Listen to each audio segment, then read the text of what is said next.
y'all looking for me. Yeah, y'all looking for me, baby. Y'all looking for me. Oh, here I is. Hey, here I is. Here I is. Yes, sir. Here I is. Here I is. All right, y'all. What's up?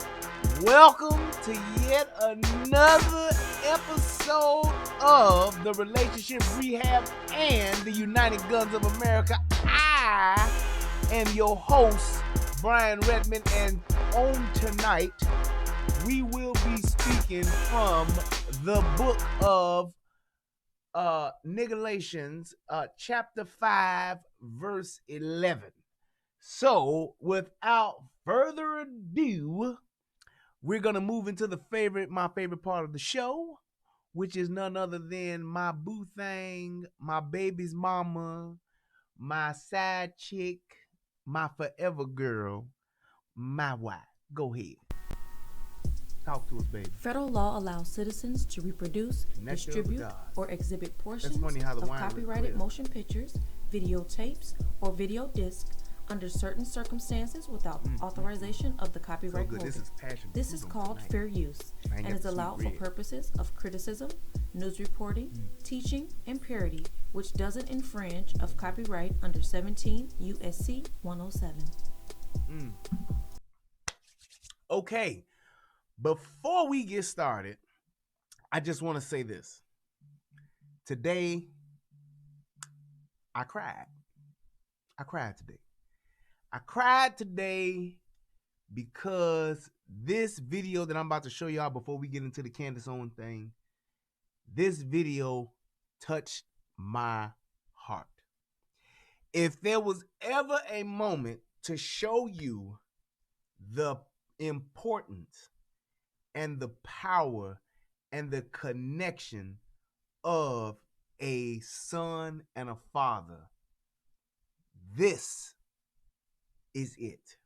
You ever wanted a visual, just clear, true, just factual evidence of how important fathers are to not just the family and the household, but the father and son connection, how powerful and how important it is? This is it. Frankie, you ain't shit. Can I ask a question, please, Smoke?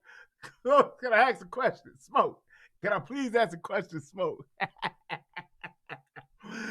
Oh, man, that was some good trolling. But this video right here, like I said, it touched me. And like I said, I ain't afraid or scared to admit it. I cried. I literally cried. So you all watch this and enjoy. You all right? Big game today. Big game today. I gotta get something out the trunk. Go get that. Get that bag for me out the trunk. It's out there for me.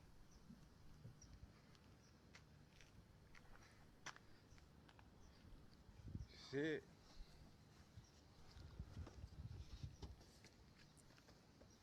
Happy birthday.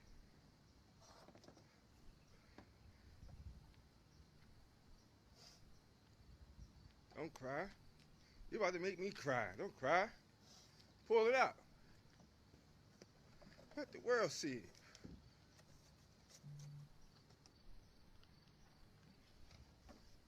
I ain't forget about you. Yeah. I want to see some home runs. I love you. Don't cry. Let me see. Let me see you post up with it. How you gonna knock it out the ball? There you go. Right. Yup. Happy birthday. That bat. That's the bat you wanted, right? Give me some. Give me some. I love you. All right. We're gonna go to this game and hit some home runs, right? That's right. Now watch this.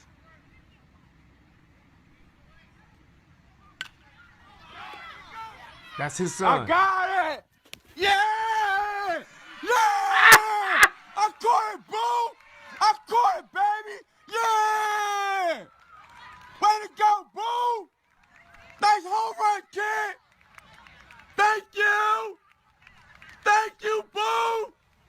Did y'all see that? Yeah, boo. Nice home run, kid. Did y'all see that? That's crazy. Yes, that is crazy. So this father brought his son. His son thought he forgot about his birthday. So his father not only bought him a bat, but he brought him the bat that he wanted. Tells the kid, we're going to go out here, we're going to hit some home runs. Not only did his son hit a home run, do you know what the odds are of him hitting a home run? Then for him to have hit that home run right to his daddy, and his daddy caught it. Can you believe that? Oh man, I couldn't believe it. That is like movie shit. That's something that you only see that in the movies. You only see that in the movies. It's like I have, and even in my years of coaching Little League, I coached Little League baseball for over 20 years. I have called out several home runs. Like, hey, this kid about to hit a home run right here. Or telling the kid, this your moment right now. And the kid get a blast. This right here, I don't know. I ain't never seen nothing like that before. That kid, not only he touched his son, and his son just was so, his heart was so full that not only did he hit a home run, but he hit a home run to his daddy. Man, as a father, what more can you ask for? What more can you ask for? It's like I was blown away by seeing this. I was blown away. I was it touched my heart to where I was just like in disbelief. And then it was so touching just to see this father and son moment. Don't cry. You know, about him getting the bat, to see the kid being emotional, to see the daddy getting choked up. And then this dude hits a home run to his daddy. I ain't forget about you. I don't know what else to say. Yeah. I don't know what else to say. This is what I'm talking about. I love you. That right there is more than enough. Let me see. And it's like for somebody to deny their child those type of moments for whatever reasons, it's something wrong with them. That bat. It's something wrong with him. I have no respect for him. That's the bat you wanted, right? Got him the bat that he wanted. Give me some. Like, come on. Give me some. I love you. All right. We're going to go to this game and hit some home runs, right? Right. That's right. And this his son at bat. And why he got all of it too. I got it! Yeah! And you hear him catch it. I caught it, baby! Yeah! Way to go, boo! Man, come on. Nice home run, kid! Come on here now. Thank you! Thank you, boo! That man thanks his son. Like, dude. Yeah, come boo. on now. Nice home run, kid! I caught it too! Man. That's crazy. That's crazy. You can't tell me nothing if that happened. Y'all couldn't tell me nothing. I mean, I would just literally be like, I don't care. You can't. Nah. Wait till my son hit this homer tonight. Whoa. You can't tell me nothing. For your son to do something like that, for you to speak that into your son, and for him to do that, man, that kid should just be unstoppable. There should be nothing that kid should not ever believe his daddy tell him. But I just had to share that because that was just, like I said, it touched me. I was sitting there when I saw it. I was actually on the toilet, just to be transparent. I was on the toilet going through my videos, and I saw that, and I was like, let me watch this. And I saw it, and I was sitting there crying. I was like, oh my goodness. Like, boy, I got to share this with the world. So here it is.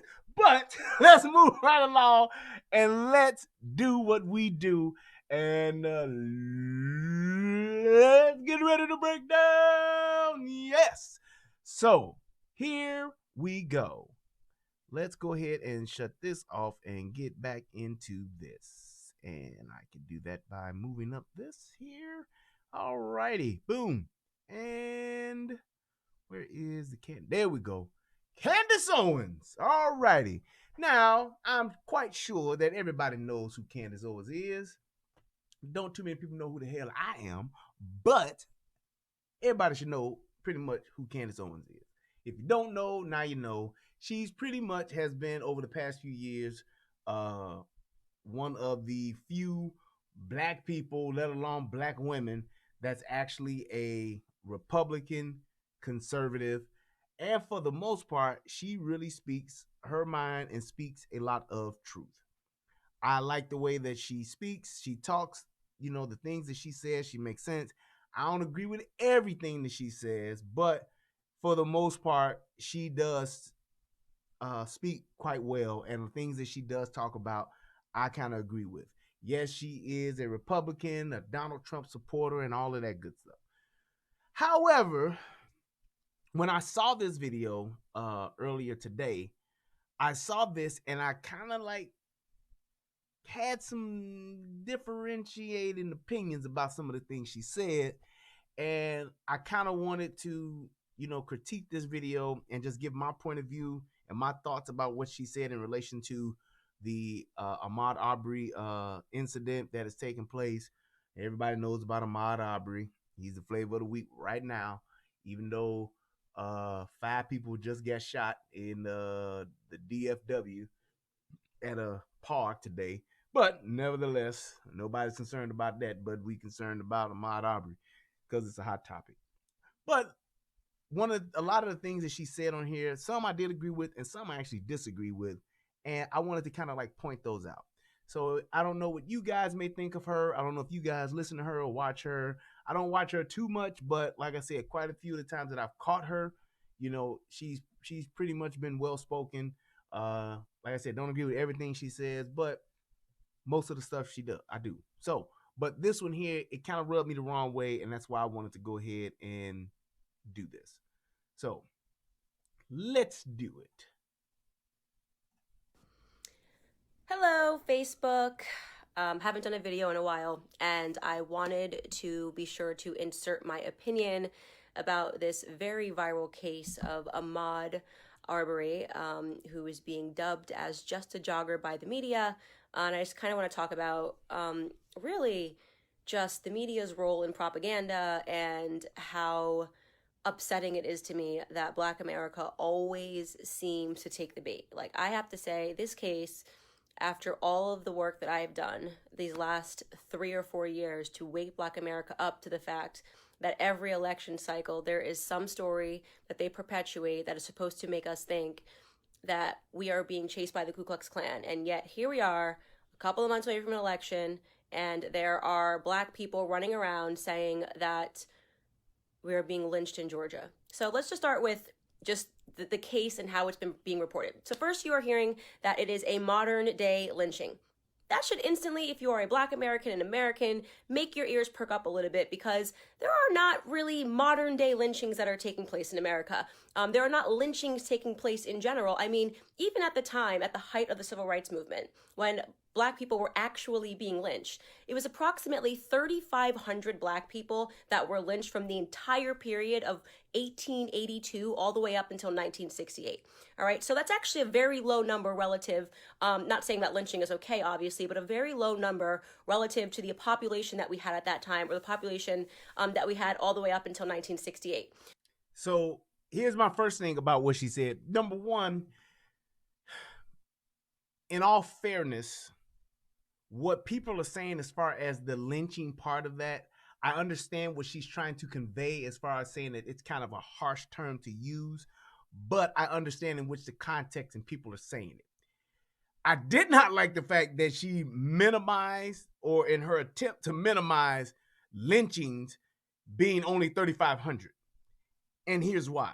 Because and I'm a bit of a Black history buff, if you will.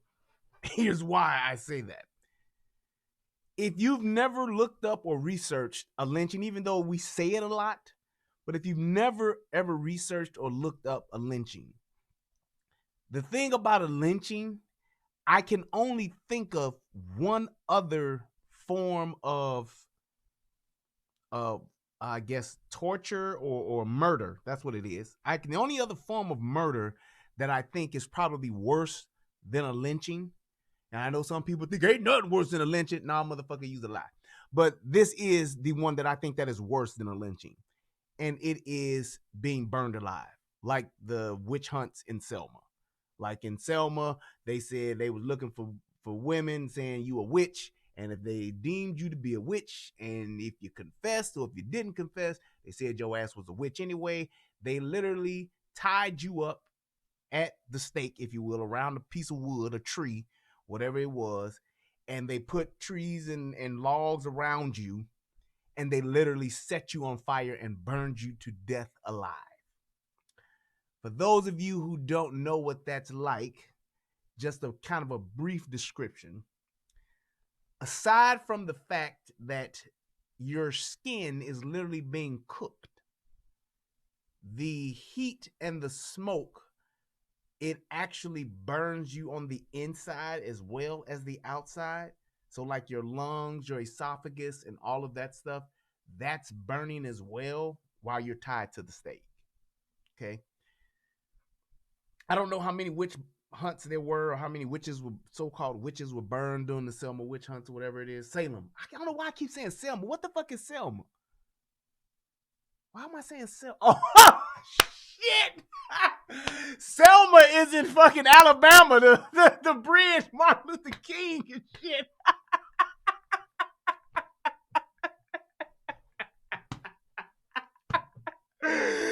Hell no.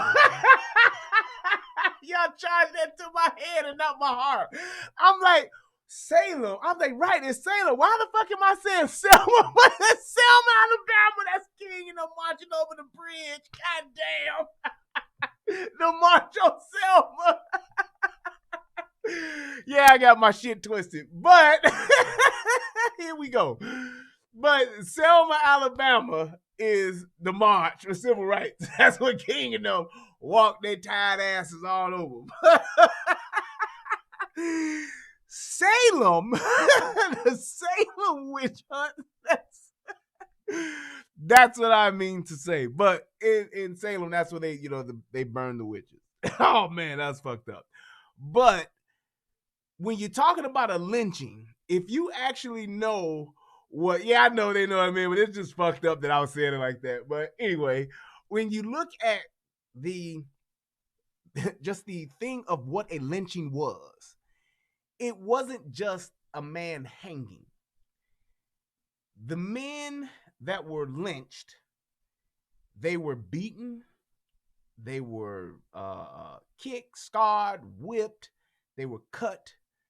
Most of the times they had their penises cut off. They were tortured. Some were even tarred and feathered before they were actually lynched. Lynching, when you think about the lynching, you think about just, a dude around with a rope around his neck and hanging from a tree. That was usually the end part of it. They tortured those men when they did that. Young boys, young men, they tortured them. So I get the fact that she's trying to put the numbers in perspective, but 3,500 men suffering that type of death, it's not a thing to where you can say, oh, well, people die. That's more of a humanity type of thing. You see what I'm saying? It's not just a thing, oh, well, this one person happened to this person, 2 people, 3 people. I don't know if that number 3,500 is accurate or not, but let's just say if it's in that ballpark area, for 3,500 people to die that way, there's nothing you can say to minimize that. That's just like saying if I took 3,500 people and I skinned them alive, that's not a humane thing to do. There's a part of life and death that takes place in the circle of life of society and humanity, but then there is a inhumane aspect that magnifies it, especially when you're talking about thousands of people. To take 3,500 people and to lynch them the way that they did, you can never diminish that. You can never make that something to where it's just possibly, oh, well, you know, this happened. Yeah, it was just a handful. You know, 3,500 people dying from COVID. Let's use that in retrospect to what we're talking about today. 3,500 people died of COVID. They're dying of, you know, cold, I mean, not cold, but pneumonia-related symptoms. They're succumbing to the effects of not being able to breathe, right? Or their lungs shutting down or organs shutting down. That's something that happens in the natural occurrence of life, because there are other people that die from pneumonia. There are other people that die from influenza. So it's a part of our health cycle. People naturally, well, not naturally, but people will die from illnesses like that. 3,500 people getting hung from a tree, getting beat, whipped, dismembered, if you will. That's different, because there is a part of the inhumanity of society that's doing that. So you can't like diminish that. And that's kind of like what she was doing, trying to make it relative to what she was saying. So I totally disagree with that. That's just something you can't say, or not can't say. That's something that you just shouldn't say, to try to just make it and put it in perspective to say, oh, it's 3,500 out of, you know, you look at the total population, and then you look at the total population of blacks and black slaves. 3,500 is a small number. Yeah, but the way that they died, it's grave because of the inhumanity of it. So lynchings are not common in general. The idea that people are going around lynching people in 2020 America, you can already know and you can smell that something is wrong with the story. All right, so before I even saw the video, because I just was interested in the reaction to see how far people were going to take it, I saw that LeBron James issued a tweet, which quite... Wait, you said, and 3,500 was black men. They don't count the white Republican men who were also lynched. I don't know anything about that. White Republican men who were lynched. I have not seen that footage, sir. Now, there have been plenty of people that have been hanged. There have been plenty of people that have been taken to the gallows. But make no mistake, there is a difference between a hanging and a lynching. A lynching was even, and then the other part of that too, all of that torture and everything that was done was all done with the soundtrack, if you will, of thunderous applause and cheers. Yeah, lynch mob, I get that, but they weren't done, or I have no knowledge of a lynch mob lynching people or hanging people like they did black men. I've yet to see that. I could be wrong, and I would like to be, you know, educated, if you will. Send me the info. But yes, I've heard of people getting lynched. I mean, I've heard of people getting hanged. I've heard of people coming saying what you did to Billy Bob Thornton, Billy Bob Joe wasn't right, and you got to pay with your life, and we gonna hang you. I've seen that. I've seen people getting hung by, you know, at the gallows. I've seen that. But as far as the lynching part goes, to what they did to black men, I have not seen any other race get done like that. So yes, I have heard of lynch mob, but like I said, I just haven't heard of it to where it was, you know, to that level. So yeah, when did she do that, Bryce? Do what, Sko? I'm not following what you're saying. But frankly, must have been the dumbest thing I have ever read. The tweet was that we are literally, we meaning black people, we are literally being hunted as soon as we walk outside of our own homes. So this is either laugh out loud funny or really stupid. In my opinion, it's both. LeBron James doesn't even touch his own car door handles. LeBron James is currently building a multi-million-dollar, $100 million estate in Bel Air right now.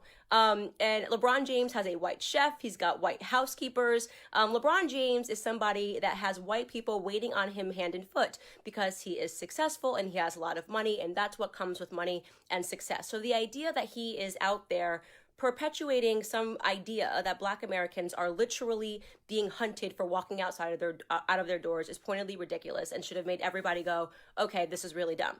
So I finally look at the video. I'm expecting based... Okay, so what she said about LeBron James, I agreed with. because LeBron James was basically, for him, because of the position that he's in and the narrative that he's pushing, I don't believe that black men are being hunted, like he said. And he even said specifically, if I'm not mistaken, literally hunted. And that's not the case, because literally hunted is way different from an incident that occurs here or an incident that occurs there. Literally hunted is totally different, and I think that that's negligence on his part, because there's a responsibility piece. If you're going to be a person who is a social media influence, if you're going to use your influence and your power to, you know, to speak out against things that you feel that are wrong or whatever, then I think you do owe it to yourself to use words that accurately tell what's happening. You shouldn't just say things like, yeah, we're literally being hunted, when that's not the case, because it takes away, in my opinion, from your credibility. So it's like, I now, when just in from what I heard from LeBron, or saw from his tweet rather, it was like a thing to me where I'm like, okay, so LeBron is just basically pouring gas on the fire, trying to hype this shit up and blow it out of proportion, because you're using you're exaggerating what the truth is. So it's like, I don't see why LeBron needed to say that.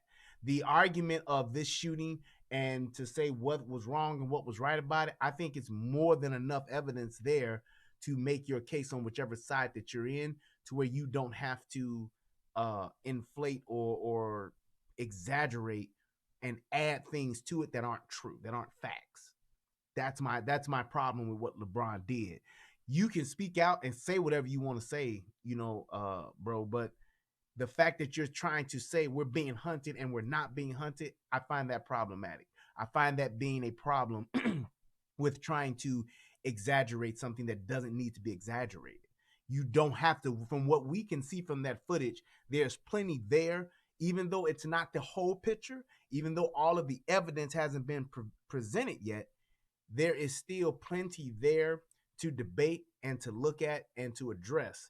You don't have to blow it out of proportion to drive your point. And I just didn't understand why he said that, or why he chose those words. Yeah, you can be over emotional. Yeah, you can be heated. I get it. But you don't have to be over emotional and use words that are that are literally giving a false narrative as to what it is you're trying to convey. On all of the rhetoric, on all of the articles, which is saying that it's an example of a modern lynching. I am fully expecting to see a video of a mob of white people, maybe with a rope, maybe with some guns, just marching down the street towards a black person so that they can kill him and make a mockery of him. That's what you should have expected based on the rhetoric that was perpetuating, and everybody was outraged left and right because of this 10-second clip. What I actually saw watching the video left me with more questions than answers. First and foremost, he was not being pursued in the video, obviously.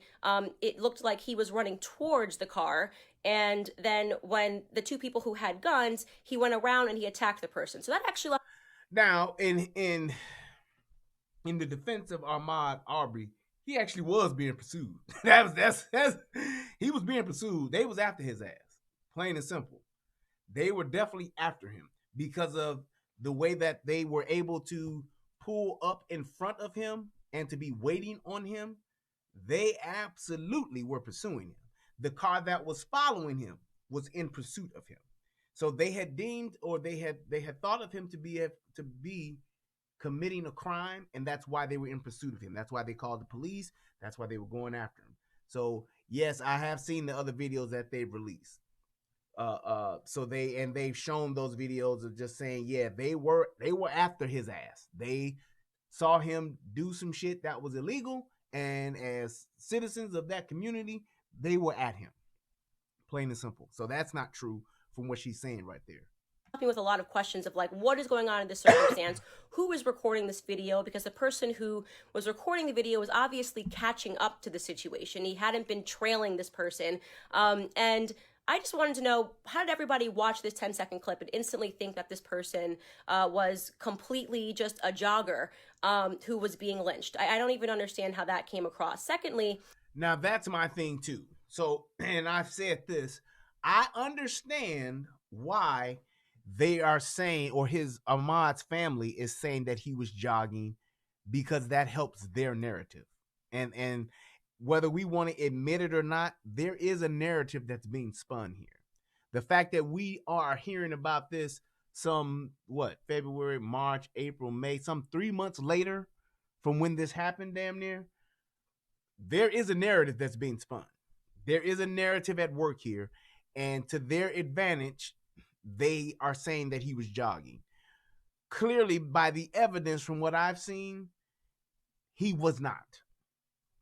Running in some, he was at the end of the day, at the very least, he was running from them motherfuckers, which I totally understand. I don't see the problem in that. I don't see the problem in that. But he was definitely not jogging. He wasn't out running 12 miles. Say what you want to say, and like I said, I ain't mad at his family for saying it, because they need to paint that picture and paint that narrative. I ain't mad at that. But I'm just saying, from the facts that's being shown and the facts that's being revealed, he was not yet. And that's the thing too. The fact that the whole video of what the video footage that has been, I would imagine, probably taken into evidence, why it's not being released yet, I have no idea. But I believe that that's part of the game that she points out later too, as far as how the role that the media is playing with this. But from what I can see from the different videos that I have seen, running in some gym shoes with no socks, white tee, and some cargo shorts, that is not jogging attire, especially a 12-mile jog. Nobody goes for a 12-mile jog with cargo shorts, white tee, and some shoes with no socks. Nobody does that. You just don't. And you can say it. You can talk that bullshit about, you don't know what they was doing. You don't know how he was. Bullshit to the back. Nobody goes jogging like that, especially for 12 miles. You're not going to see a motherfucker running 12 miles like that. You just not. The fact that there's video footage of him stopping and walking into that house where the construction is being done, people have this misconception of saying, well, you can't go, he was just walking around. He liked architecture. Okay. Let's say that he is a Frank Lloyd Wright enthusiast and was there to view the architecture or the construction of the house. Number one, that's still illegal. In Georgia, that's illegal. You can't do that. You cannot just wander on to somebody's property that's under construction. You can't do that shit. That's just not, it's not legal. So there was your crime right there. It's trespassing, but I even want to say that that's like burglary. I want to say it's even burglary, but let's just keep moving, because at the end of the day, my biggest point about this is when you look at all of the facts, he was somewhere he shouldn't have been, doing some shit he shouldn't have done, plain and simple. And then to make things worse, he confronted somebody with a gun, which is my biggest problem in this whole entire thing. That's my biggest problem. So I noticed in the video and after reading reports that he's wearing khaki shorts. So just an easy question to ask is, if you are just... Hold on, let me see what Rob says. So what about all the Explore videos that white people do on YouTube? What about the Explore videos that white people do on YouTube? Here's my thing. Regardless of what white folks do on YouTube, this didn't take place on YouTube. And my thing is this: had he had a camera and he was, I'm gonna play your game, Rob. Had he had a camera filming the footage of the construction of the home and actually doing an Explorer YouTube video, not only would he have a stronger case, but he would explain himself to those people that were concerned. Hey, nigger, what are you doing with that goddamn camera? Well, I'm actually filming the construction process of this house. I'm a YouTuber and I do videos talking about construction. We're calling the police. Okay. All right. It wasn't an abandoned house. It's a house that's under construction. That's not abandoned. It's a house under construction. If somebody's working on it, that means somebody owns it. Whether they're rehabbing it, whether they're getting it remodeled, or whatever the case may be. There's somebody that owns it, which makes it a home or a dwelling. It's a dwelling. It is a home, which basically means it is a piece of property that people live in. It's a house, it's a home, it's a dwelling. So if he was doing that, then he would say that. Just like when you see people, have you ever seen those YouTube videos of guys that go to the police stations and they're filming the police cars, they're filming the policemen? Police have a huge fucking problem with that. They think it's a safety issue. However, it is absolutely 1000% legal to do it. It's legal to do it. And people and the police will come to those guys all the time. Well, yeah, what are you doing? Why are you here? Hey man, I don't have to answer that. Well, we just want to know. It's not normal for people to do this. I don't have to answer that. I'm here filming. That's what I want to do. I'm not committing a crime. Well, you're on private property. Actually, sir, I'm not. I'm on public property. No, this isn't public. Absolutely, sir, this is public property.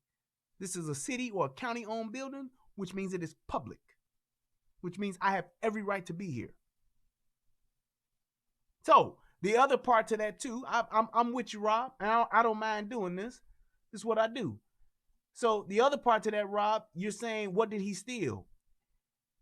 You can see in the video that it looks as though he stole some type of tool, whether it was a hammer or a hatchet or a crowbar or something, a screwdriver.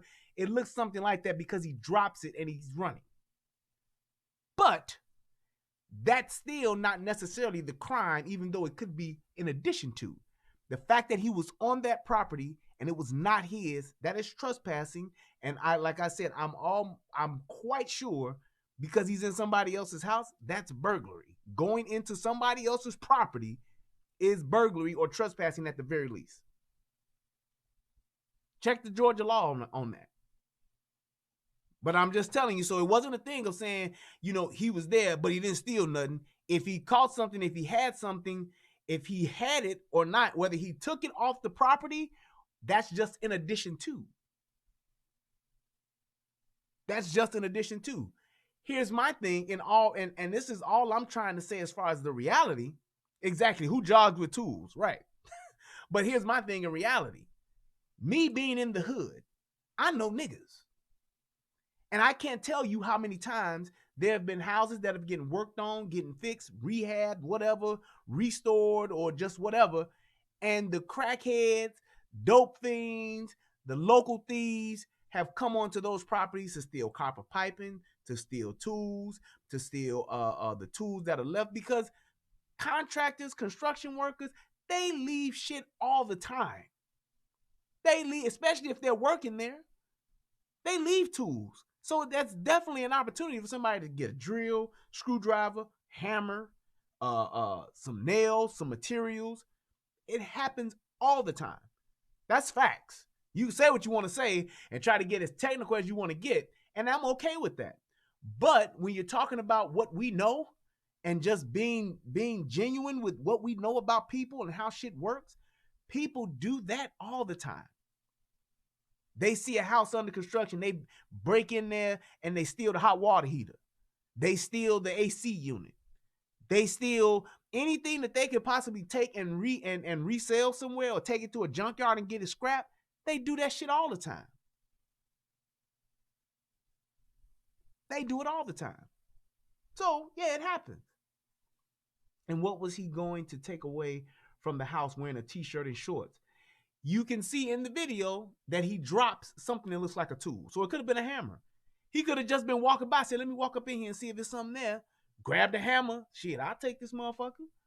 What if he had an expensive hammer, or if it was a good hammer? Hammer he's going to take back to his house and use. He took it. That happens. People do it. Plain and simple. It's could have been some vice grips, some pliers. Either way, he wasn't supposed to be on that property. And if he was there under legit purposes, he could have explained himself to not just the neighbors who were concerned, but to the police. If I'm walking by and I see some construction, and I like the way that a house is being constructed or some shit like that, and I walked up to it, and somebody came and confronted me, I'm not on no bullshit. Hey, what are you doing over there? I'm over here, I'm looking at the house. I like it. I'm thinking about moving in the neighborhood. Or I like construction. I'm in construction class. I'm in contractor school. And I see the 2x4s. I want to see if they were on center or not. Whatever the case may be, if I'm not on no bullshit, I can explain myself. Just saying. I'm just saying. All of that and this, we ain't talking about no little kid. This motherfucker is 25 years old. Almost making 26. A jogger, and he is being described in the media as an avid jogger. This is something he does all the time. I do not know any avid joggers that jog in khaki shorts. Now, again, that's a question. That is not insinuating anything. It's just saying that if you looked at the video, you probably should have had more questions than answers. And yet, the media and everybody was... Okay, here's my thing, Andy. Andy Thomas over on the United Guns of America, he says, this is sad. This guy said, we are our own worst enemy. This guy was shot down like a dog, and you are justifying it. How am I justifying it when you're saying that he was shot down like a dog? When was the last time you saw a dog grab a shotgun from somebody? I'll wait. The other question I have for you, if a dog attacked you, what would you do if you had a gun in your hand? I'll wait for that one too. The thing is this. If you're not committing a crime, where is the confrontation? Why is it that we are acting as though a concerned citizen is the wrong thing? And this is my problem with us. Why do we act like being a concerned citizen is the wrong thing to do when you clearly live in a community where shit go left? This is the problem with the hood. Because we see fuck shit in the hood all the time, and we have the expectation and we perpetuate the bullshit of doing what? Not saying nothing. Snitches get stitches. I ain't got shit to say. That's them. That's their business. I ain't got nothing to do with that business over there. If I see somebody on my neighbor's property and I know it ain't my fucking neighbor, I'm going to go see about it.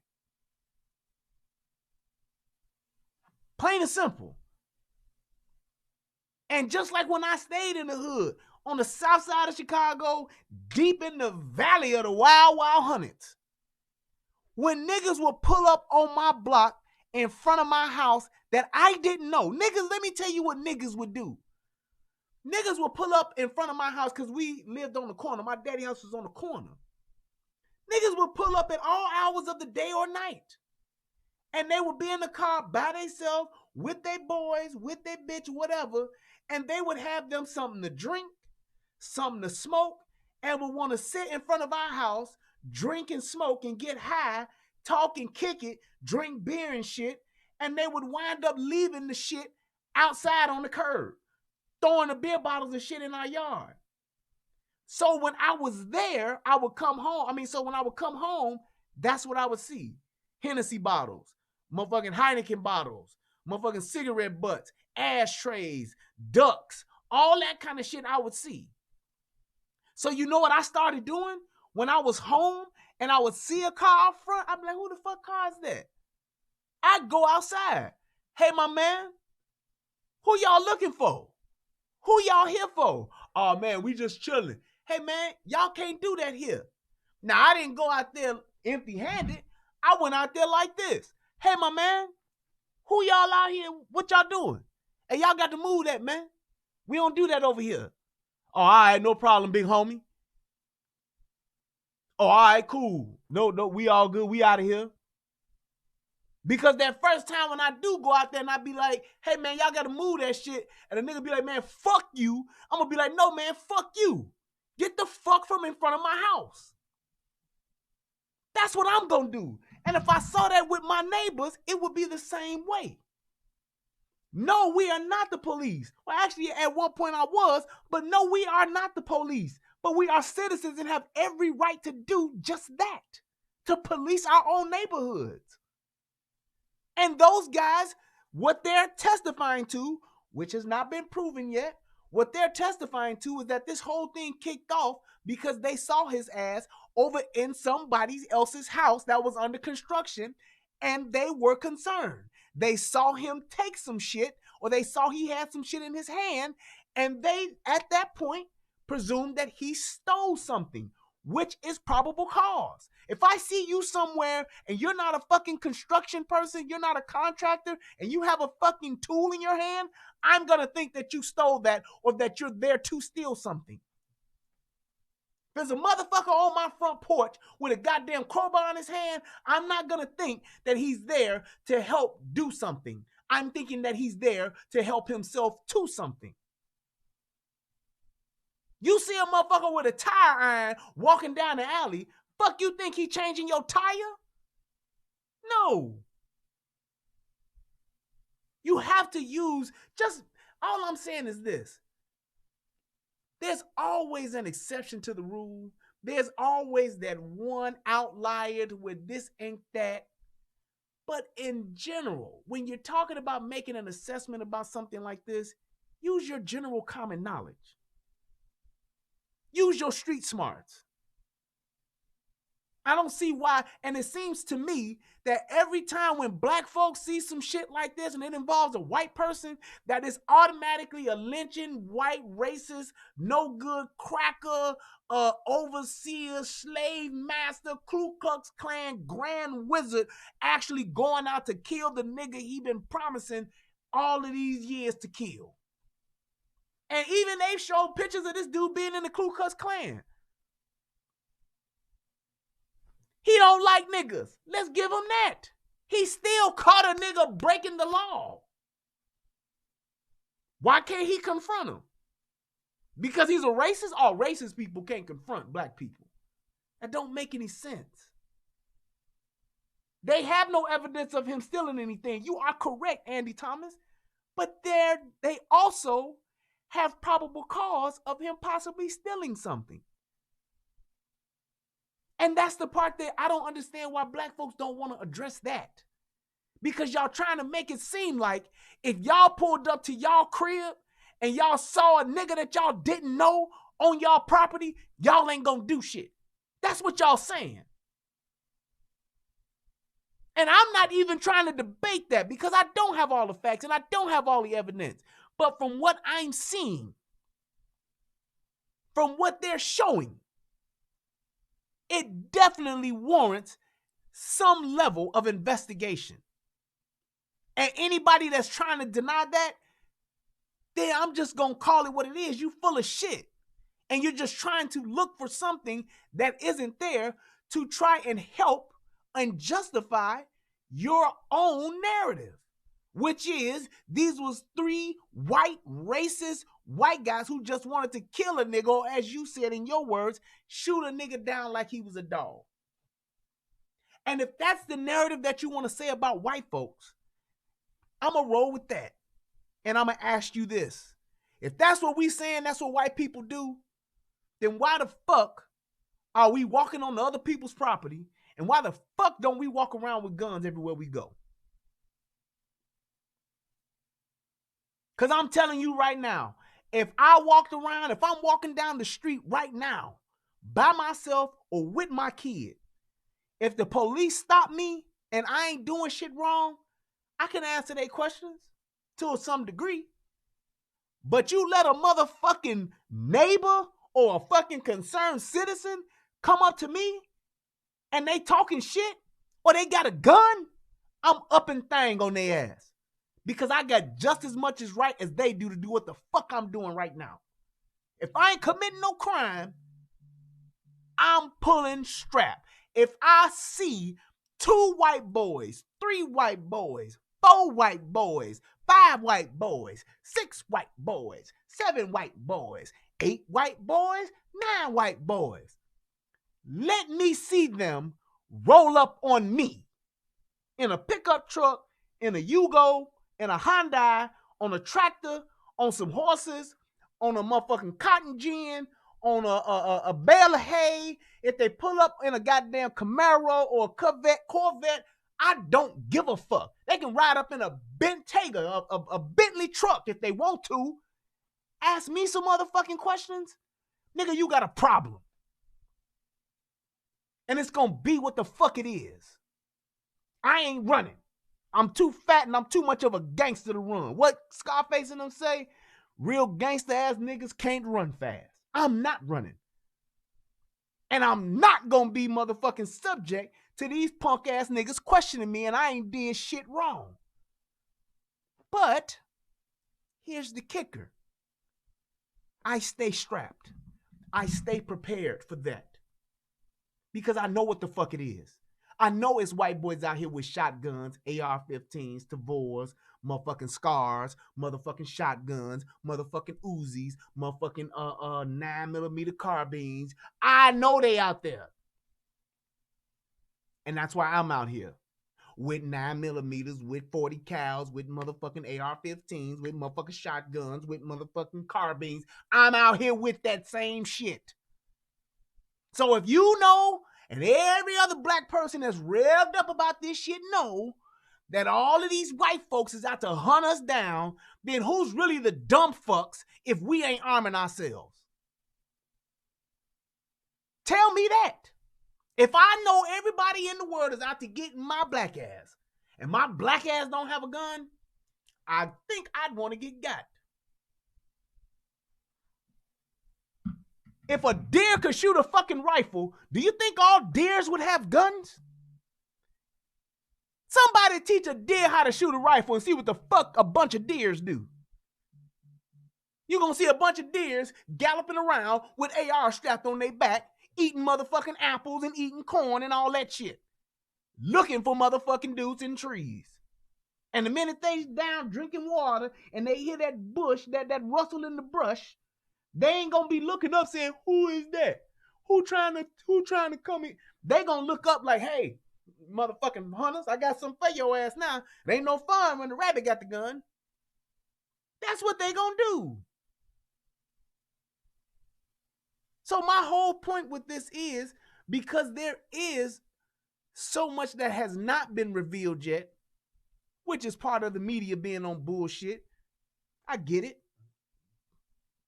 Let's just look at the cold hard facts that we know. Let's look at what we know to be true right now. And what we know to be true right now is that that dude should not have run up against that man with that gun. What we know to be true right now is that if he gonna be out, he should have fucking had a gun. And what we know to be true right now, he shouldn't have been on nobody else's goddamn property. Now dispute them fucking facts, and then we can motherfucking go somewhere else then. If you can't dispute them facts, then just let me do what I'm doing. Because that's the truth. Issuing a verdict that this was some crazy situation where a couple of white people woke up and thought, you know what? Today, I want to lynch a black person. And I think this is the right guy. I see someone. Let's go for it. Let's get in our pickup bed and go find ourselves a black person.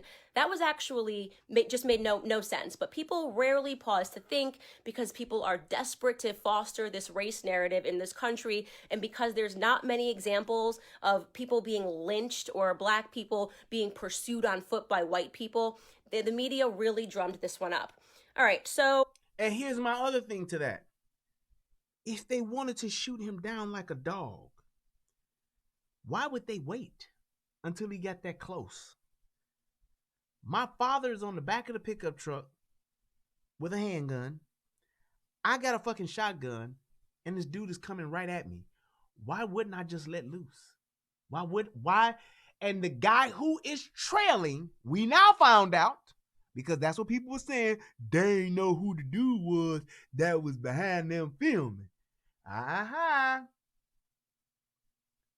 They now know that that guy His name, I think, was Brian Williams or Brian Robinson or some shit like that. He was actually with them. So all three of those cats are together in this. Why wouldn't they just shoot him? Why would he record it? Let's say he's a real sadistic motherfucker and he want to show the video at the next Klan meeting. Great. Why wouldn't they just shoot him then? I'm trying to be as much on y'all's side as possible. Why wouldn't they just shoot him then?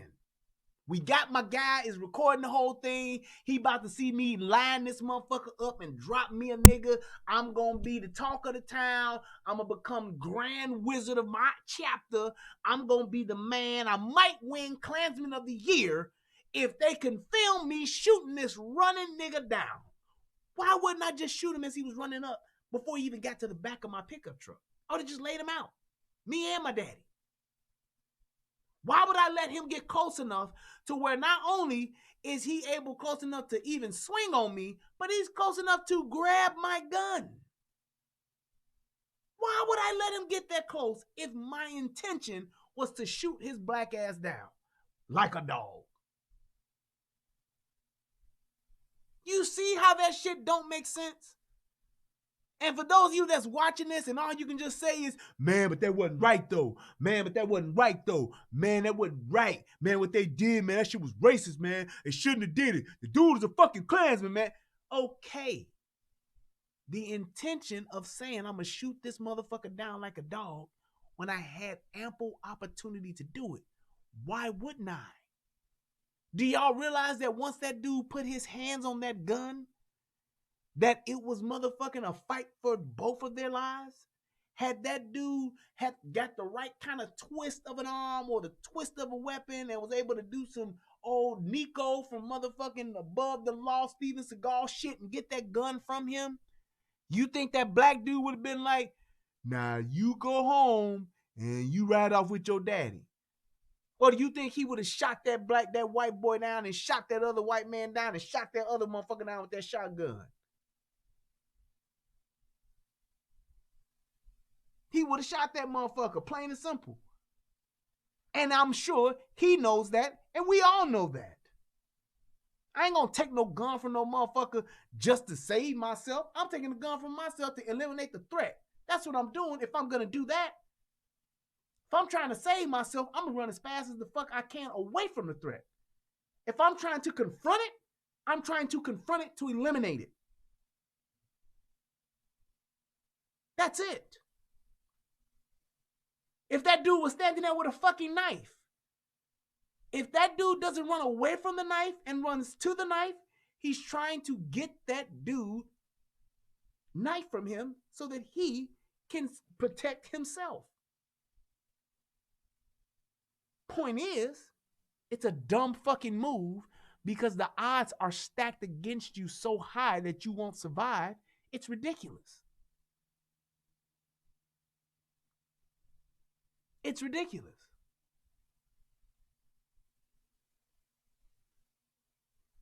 The problem is, if you were back in the shot and you saw someone where they weren't supposed to be and they took off running with nothing in their hand, would you get your gun and run after them? Man, that is a great question. That's a great statement. Let me tell you what happened. My father was in the hospital, barely alive, in Memphis. I'm at home. It's 2:30 in the morning. I'm sitting at the computer. I hear some noise because it's 2:30 in the morning. It's quiet as fuck outside. It's the fucking middle of October. There's nothing going on. I'm like, what the fuck is that? I always kept a gun with me. So I'm sitting there. I got my computer and shit sitting here. Gun is literally right here on the table, right next to the mouse. So I'm sitting there and I'm like, what the fuck is that? I get up and go and look out the kitchen window, and what do I see? I see a nigga laying down or crouched down, popping the hubcaps off of my daddy's Cadillac. Now, I'm emotional. My father's in the hospital. Last thing I want is for a nigga to be robbing my daddy who's in the fucking hospital. You know what I do? I grab my gun and I say, Bert, it's a motherfucker outside. That's my brother. It's a motherfucker outside popping daddy's hubcaps. Well, not his hubcaps, but the center caps on the rims. I go outside and I line this motherfucker up. Boom. I'm talking equal height, equal sight. I'm there. 3 dots on this motherfucker. Literally ready to pull the trigger. My brother doesn't grab me because he knows the gun will go off if he does. He literally whispers in my ear, close as fuck to me, B, don't shoot that nigga. Don't shoot that nigga. And as that shit is happening, dude sees that the motherfucker's on his ass and he gets up and he starts running. I almost still shot at the nigga, just like close to the ground or something to scare him the fuck off, but he got up. He took off. My brother then gets the keys, hops in the car. I'm standing there in my drawers and a motherfucking and no shoes, and I'm saying, I'm coming, motherfucker. And my brother gets in the car and takes off and he chases him.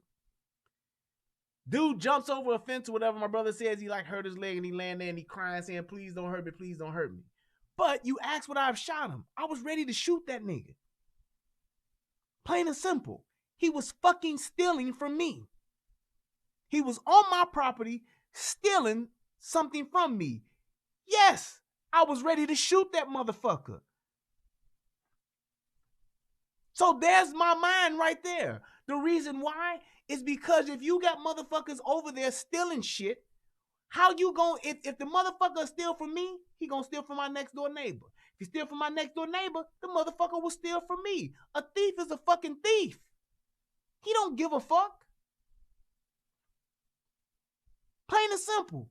I've had a motherfucking crackhead steal our fucking lawn furniture. 6 months later, come back and try to sell that same lawn furniture to us. No lie. Shout out to Kevin.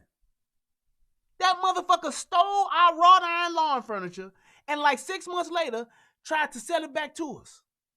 We said, yeah, man, we'll buy it, man, because we ain't got no furniture. Bring the shit back. Brought the shit back spray painted. No fucking lie. He bought the shit he stole. He so fucked up on that shit that he didn't remember that he stole it from us and tried to sell that very same lawn furniture back to us that he stole and spray painted. And I told that nigga right then and there, I said, nigga, let me tell you something. You ever in your life get caught on my property again, I'm killing you. I said, and the other part to that is if anything else in this fucking, in this house, on this lawn, on this property come up missing, nigga, I'm coming to get you. I'm gonna fucking kill you, Kevin. That's what the fuck I'm gonna do. That's me. So I'm just giving you the example, and not to say that's everybody, and not to say that that's right or that's wrong.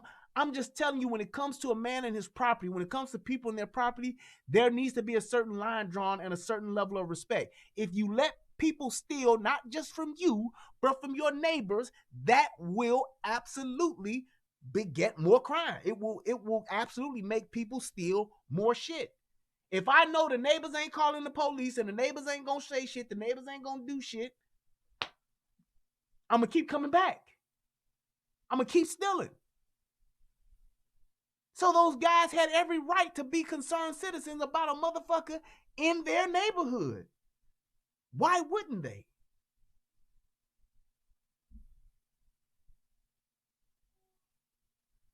He's on your property is totally different. The point I'm making to you, I feel what you're saying, Andy. The point I'm making to you is that he's on my neighbor's property too. I'm gonna look out for my neighbor's shit the same way I'm look out for my shit. I live next door to my neighbors, man, 15, 20 fucking years. We like family. Motherfucker on they stealing from them, it's like they stealing from me. I'm not gonna sit back and say, oh, that's my neighbor, I'm gonna let him take care of that. If I see it, I'm gonna address it. That's the whole purpose of community. That's the whole purpose of it takes a village. Why would you have that type of mindset to say, well, if it's on your property, it's different, but if it's on your neighbors, it's not? No, it's not right, man. That's not that makes no sense. And the fact that we have that type of mentality is the problem. Because if somebody comes and they're going to break in your house, and if I see it, they should be just as concerned as me seeing them do some fuck shit as if they saw the person who lives there doing some fuck shit. Which is probably why he was running instead of getting in his daily 12-mile cardio. We instantly should have been asking ourselves, is this guy just a jogger? That was sort of bottom line. I thought there's no way this guy was just jogging. And then you hear that the people that actually shot him had called 911. So for everybody that is saying that this person was, murdered, I can tell you right now, no matter how upset you are, this is not going to amount to a murder charge. The legal definition of a murder, you have to be able to prove that this was meditated, that there was some element of meditation. People do not call the cops before they murder someone. That's not true. That's not true. So here's my thing. What she's talking about, I'm assuming, is murder one. That's premeditated. I'm gonna kill me a motherfucker. Plenty of people have called the police before they done shot and killed a motherfucker. That shit has happened plenty of times before. There is a such thing as murder two. There's a such thing as manslaughter and all that good shit. But there are things that happen that take place to where you can call the police and shit can escalate to where there is a murder that will still take place. Plain and simple. So Skull says, Brian, 30 years ago, we were robbed. When the police came, my dad said he wished he had caught them in the house. He would have shot them. Now, here's the fuck shit about that in Illinois. If someone breaks into your house in Chicago, they actually have to be inside your fucking house in order for you to shoot them. They also have to be threatening your life in order for you to shoot them. That's why my daddy told me, if a motherfucker ever come up in here, don't you shoot him, you kill him. You shoot him dead. Don't let nobody else's story be told but yours or the motherfuckers that live here. You let that motherfucker get 1 foot inside, let that body be on this inside, and you kill him. You ain't trying to stop him, you kill him. Plain and simple. Because the law in Illinois is fucked up. There is no stand your ground in Illinois. You have to have, what do they call it? Duty to retreat or some shit like that. You have to try to get away from a motherfucker that's killing you or trying to kill you before you can actually kill them. And that's fucked up. Motherfucker break in my house and then he get to negotiate what the fuck he doing. No way. That's bullshit.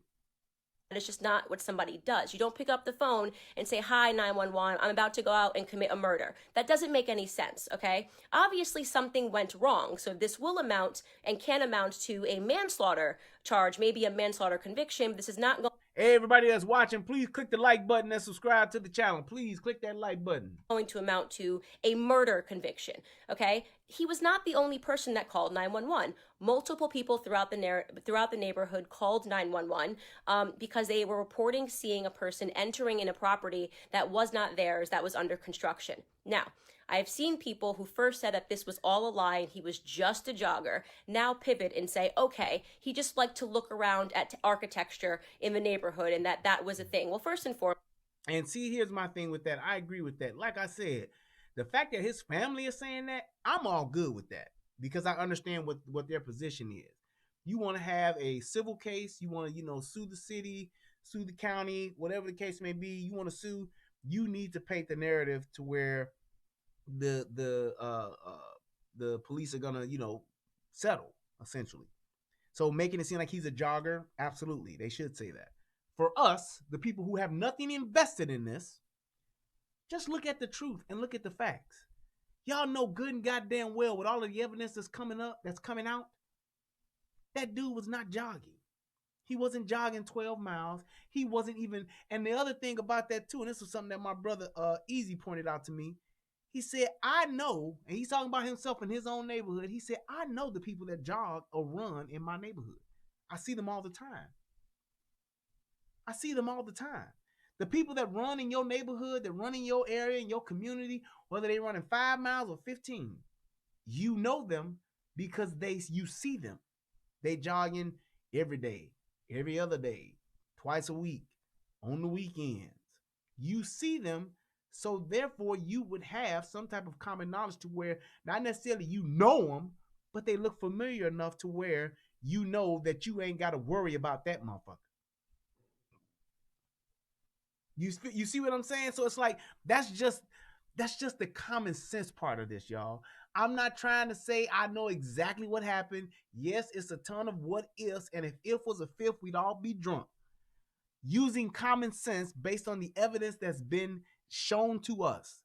You cannot honestly tell me that this guy was here doing nothing at all illegal, nothing at all wrong, and was just an innocent man jogging. You can't tell me that. And anybody that tries to tell me that, I'm instantly just going to believe that you're disingenuous and you're just literally just going along with the narrative that the media is portraying. You're just literally doing that. Okay, just a jogger wearing khakis who decides to stop in the middle of a jog to go onto a property that isn't his and enter in a construction site, a garage or a house, whatever it is that was under construction, and go in and expects nobody to raise a red flag. That's pointedly ridiculous. What I hate about this, and what I always hate about, when Black America gets behind an issue like this, is that we can never argue and be reasonable. We can never say, okay, you know what? He should not have been on the property because he shouldn't have. You should never be trespassing on someone's property. We should not be pretending that it's normal behavior to walk through construction sites, especially when there are no construction workers there in a private neighborhood. It's not like... She has a point. She has a point. You know what? Let me ask you this.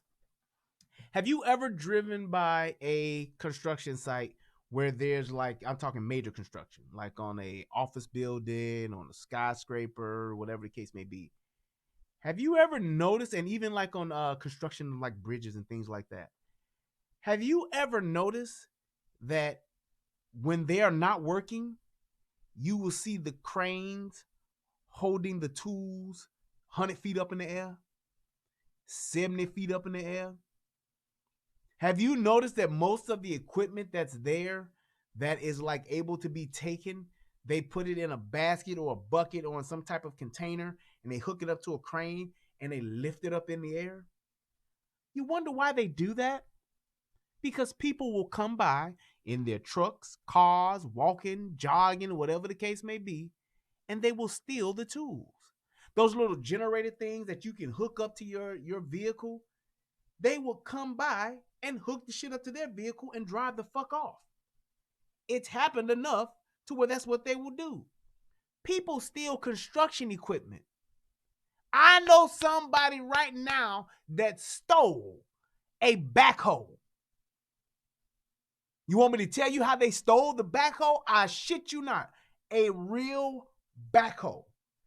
They went to the U-Haul, stole the damn U-Haul thing where you can hook up the trailer. They stole the trailer from the U-Haul, took it to the construction site, hot-wired the motherfucking backhoe, drove the backhoe onto the trailer, and drove the fuck off. Right hand of God. I shit you not. And sold the motherfucker. Shit you not. Had the motherfucking backhoe on my block. I shit you not. I'm just saying. So it ain't like people don't steal from construction sites is the point that I'm trying to make. That shit happens. Which is why construction workers and construction crews and companies, they secure their equipment as much as the human possibly can. Because people will steal shit. From little small buckets of tools all the way up to fucking construction equipment like backhoes. There it is. It was a building being built. It was on a quiet street. You walk up on somebody's property. He's not jogging in the video. He's walking slowly onto the property, and you enter a building. Of course, people are going to start to call 911. Okay, that escalated the situation in just his action of deciding to enter a property while he was on a jog in khaki pants. Obviously, you know, escalated the situation, and people were calling 911. Then you have this guy who they start calling 911, and this guy who says he's going to. So MX Jr. on the United Guns of America, he asks a very good question. He's saying, so how did they get there? They just coincidentally teleported down the block from where he ran? No, they didn't, but I can help you with that. Or did they get their guns, get in the car, and go after him? Yes, when I say they were ahead, you mean they drove ahead of Ahmaud? They tried to get him, yes. Meaning Ahmaud then, meaning they what? Meaning they saw, then drove by, then drive by. So look, here's why I'm saying that. Because he's right. That's a good question that MX Jr. is asking. He's saying, how did they get there? Here's how they got there. They saw, and here's just what from the evidence that we know of now. They saw Ahmaud walking around in the neighborhood. The father knows and has had run-ins with him before of a criminal nature. So they saw him there, was suspicious. That's when they got in their vehicles. I mean, that's when they called the police to let them know, to report the shit that was happening. Then, yes, they got in their vehicles. That's how the dude who was filming was in his car, trailing behind, and then the father and son were in the pickup truck.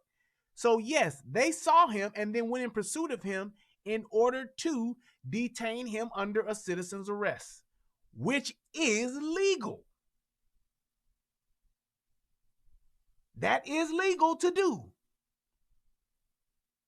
That is legal to do. So I get what you're saying, and that's a great question.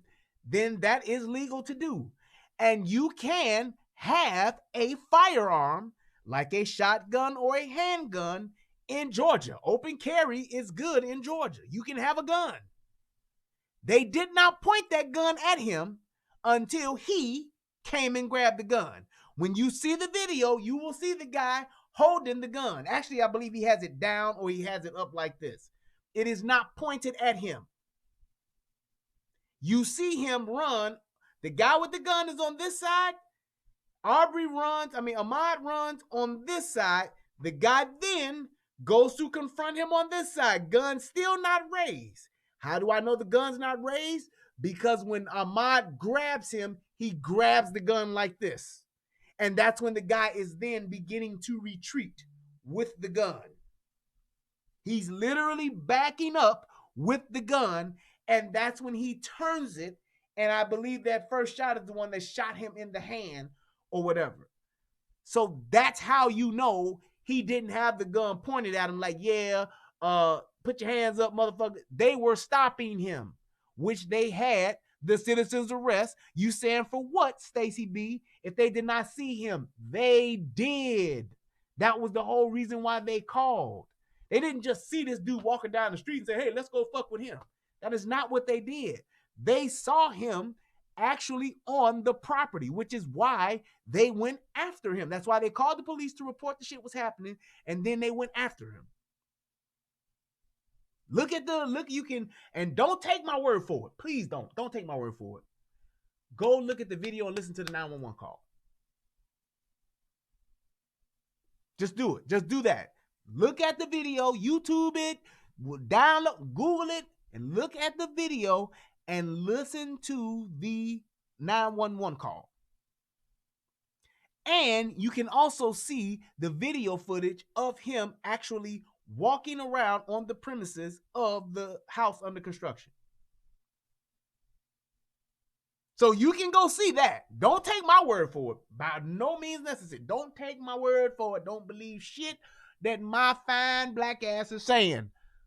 Go watch it, and then you'll see walking onto a property is a crime. Like I said in my first video, that's the problem with us. We don't know the law, and all we want to talk about is what we feel is right and wrong. It is against the law. Look it up in Georgia. That's trespassing at the very least. And the other part to that is it's burglary. Go and look it up. You cannot enter onto someone else's property just because. That's just like me saying I can just walk into your fucking house. You sitting in your living room right now, Stacey B. I cannot just walk into your fucking house. Even if your screen door is open. I cannot do that. That is private property. Thank you, angry man. That is private property. You cannot just walk into someone's private dwelling if they are there or if they are not. If their house is under construction or if it is not. I can't walk onto your shit. It's illegal. Autopsy said he was shot 3 times. There you go. I saw that last one.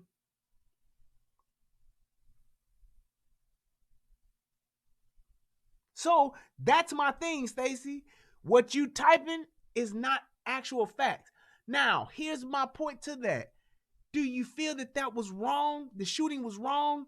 Could it have been avoided? Yes. Could they have maybe hit him with the butt of the shotgun? Probably. Could they have just dove on him and wrestled? Maybe.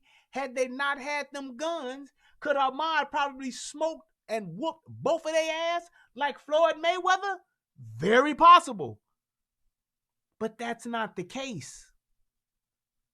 Look at what's actually happening and look at what they're able, not what's right and wrong and how you feel, but look at what they're doing under the letter of the law. And I'm telling y'all this, if they convict them, they're going to appeal it and they're going to get off, or they just going to get off altogether. I'm telling you, don't be surprised and don't have your feelings hurt. I'm telling you, don't be surprised and don't have your feelings hurt. That daddy gonna get off anyway because he ain't did shit. Daddy is cool. He out. He good. His son, I'm telling you, because of the footage, don't expect a conviction. If they get one, it's going to be all politics. And they're going to appeal it. And I'm telling you, the motherfucker going to get off. Or they're going to give him a bullshit ass sentence. Because they just trying to make this shit go away because of the media hype around this and the political cards that's being played here. And make a citizen's arrest, calls 911, gives them a description, and gets in his car with his son. Hold on, Willie Johnson. I said Willie Wilson. Shout out to Willie Wilson. Willie Johnson says it was not their house. It still doesn't matter. There was a crime committed. That's probable cause. No Brad says, sure we can, Brian. If your wife's cooking smells good, we can come investigate and get a sample. Walk your ass off up in here and see what happened to you. Please do. Please do. Walk your ass on up in here and see what happens. Yes, I said off up in here. Just saying.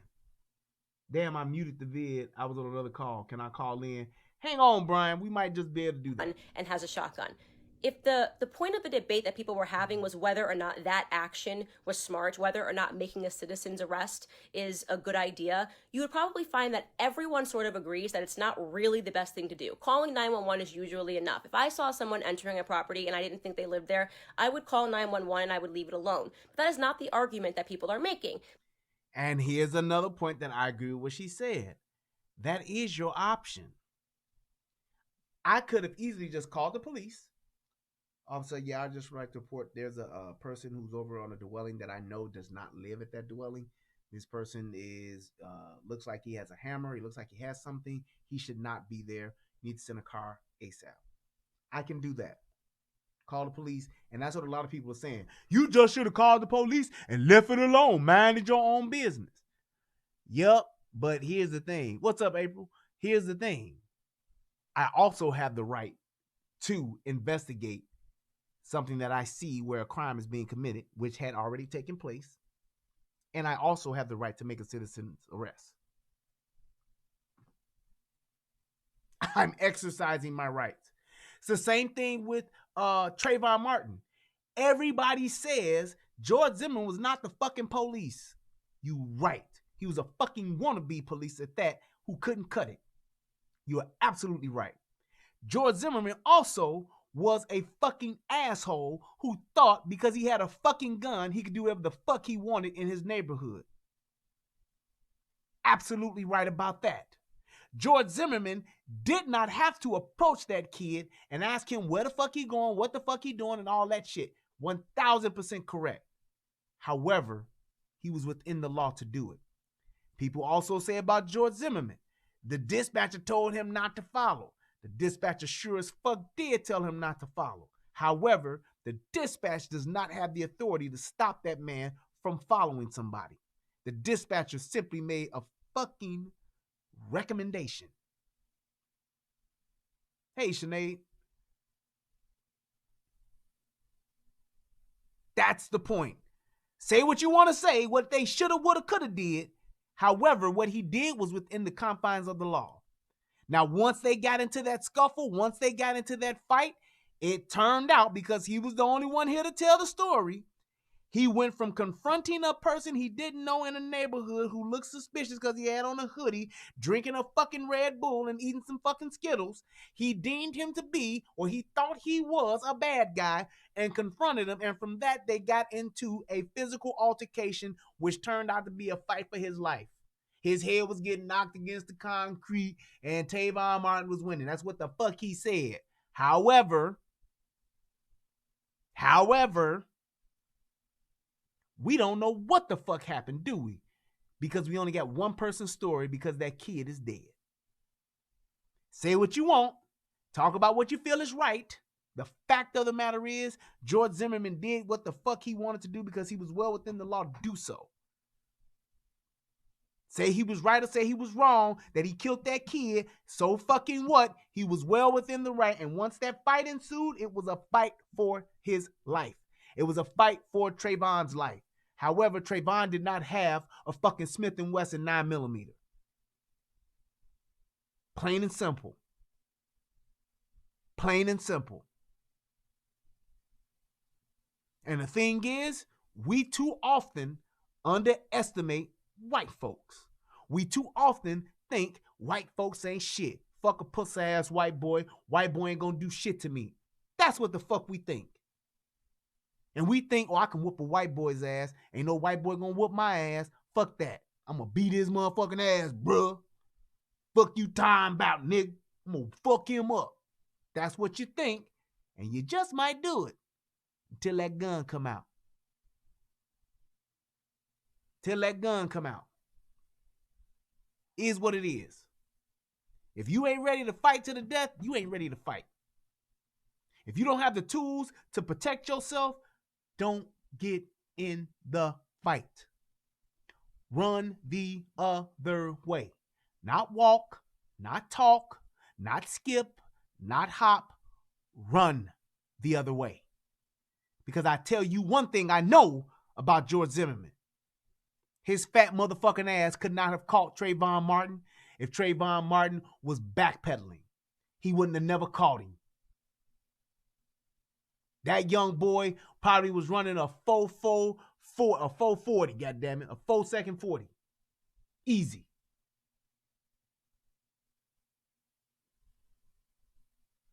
They are calling this a modern day lynching. They are calling this as something being motivated by race. This is not motivated by race. The second you call 911 and you're entering another property, the motivation behind somebody trying to figure out who you are in their neighborhood is not racially motivated. It's because you do not own the property that you are on. There is no reason for people to be injecting race into this narrative. Argue it on the basis of whether you think a citizen's... And here's my thing with that. Here's the point where I disagree with her ass. Race is always a factor. Race is always a factor. And that was just like how I was trying to tell the trainee dude that called in. You cannot tell me that you don't acknowledge the fact that if you see as a white person, you see a black person in a white neighborhood, or you see a black person doing something wrong, that you're going to think that person is committing a crime. You can't tell me that. The narrative that's being portrayed by the media and by the factual numerical data that is reported to the Department of Justice, the 7% of black males is committing in the country is committing 50% of the crime. It's a fact. It is a fact. If you see a black person in a place where they don't belong or you don't know where they at, you should think that they stealing something. If I see a white person someplace that I don't think that's where they belong, I'm gonna think that they stealing something. And that's just because of me and the way I had some police training. I think that everybody's a motherfucking criminal to some degree until you prove me different. I know for a fact that when a white man sees me, white woman sees me, that they gonna think I'm a crime. I mean, I'm committing a crime. I'm a bad guy. Why? Because that's all they see on TV. Why? Because that's all they know. We ain't talking about what's right and wrong. We just talking about facts. Just like Tommy always says about the snake analogy. Are all snakes poisonous? No. But do you presume most of them are? Yes. That's not being prejudiced. That's profiling. Now, if no blacks committed crimes, or there was such a low percentage of black folks committing crimes, then you would say it's racist. Because you're making a generalized statement against a group of people that isn't factually true, but you're basing it strictly because of the color of their skin. And you have no evidence to support it otherwise. That would be racist. The fact that if a white person sees me driving an expensive car, think that the car ain't mine, that's profiling. Can black people afford expensive cars? You goddamn right they can. Do most black people drive really expensive cars? You goddamn right they don't. So a police officer seeing me driving a fucking Lamborghini, see me driving a fucking G-Wagon, he gonna probably think this dude got to be an athlete, or he got to be a entertainer, or he's probably a bad guy or a drug dealer. And they're not gonna think it in that order. They're gonna think drug dealer, possible entertainer, possible athlete. Unless I get out the car and I'm motherfucking 7'2". That's profiling. That's all I'm saying. And I'm not trying to say that it's right. What I'm trying to say to you is that's what the facts are. That's what it is. If you see a motherfucking black chick in the Dollar General with a trench coat on, and that trench coat puffy as fuck, and it's motherfucking August, are you gonna think that motherfucker's in there shopping, or you think that motherfucker's in there shoplifting? That's what I'm saying. You see a motherfucker come into a bank in July, black, white, Mexican, Asian, and they got on a fucking trench coat, I'm thinking that motherfucker has a gun and is getting ready to rob somebody or the goddamn bank altogether. Is that the truth? Don't know yet, but I'm going to be thinking that. That's profiling. If somebody tells me that, hey, if I get a call as a police officer and they say, yeah, there's a guy looking into a little girl's bedroom masturbating, I'm going to be looking for a white guy unless somebody describes something different to me. Because most fucking peeping toms, not to say that there aren't any black ones, but most peeping toms, most pedophiles that do shit like that are white. There's a guy smoking meth in the bathroom of a Wendy's. I'm not going to go there looking for the black dude. Not to say that black dudes don't smoke meth, but I'm going to be looking for a white guy. That's profiling.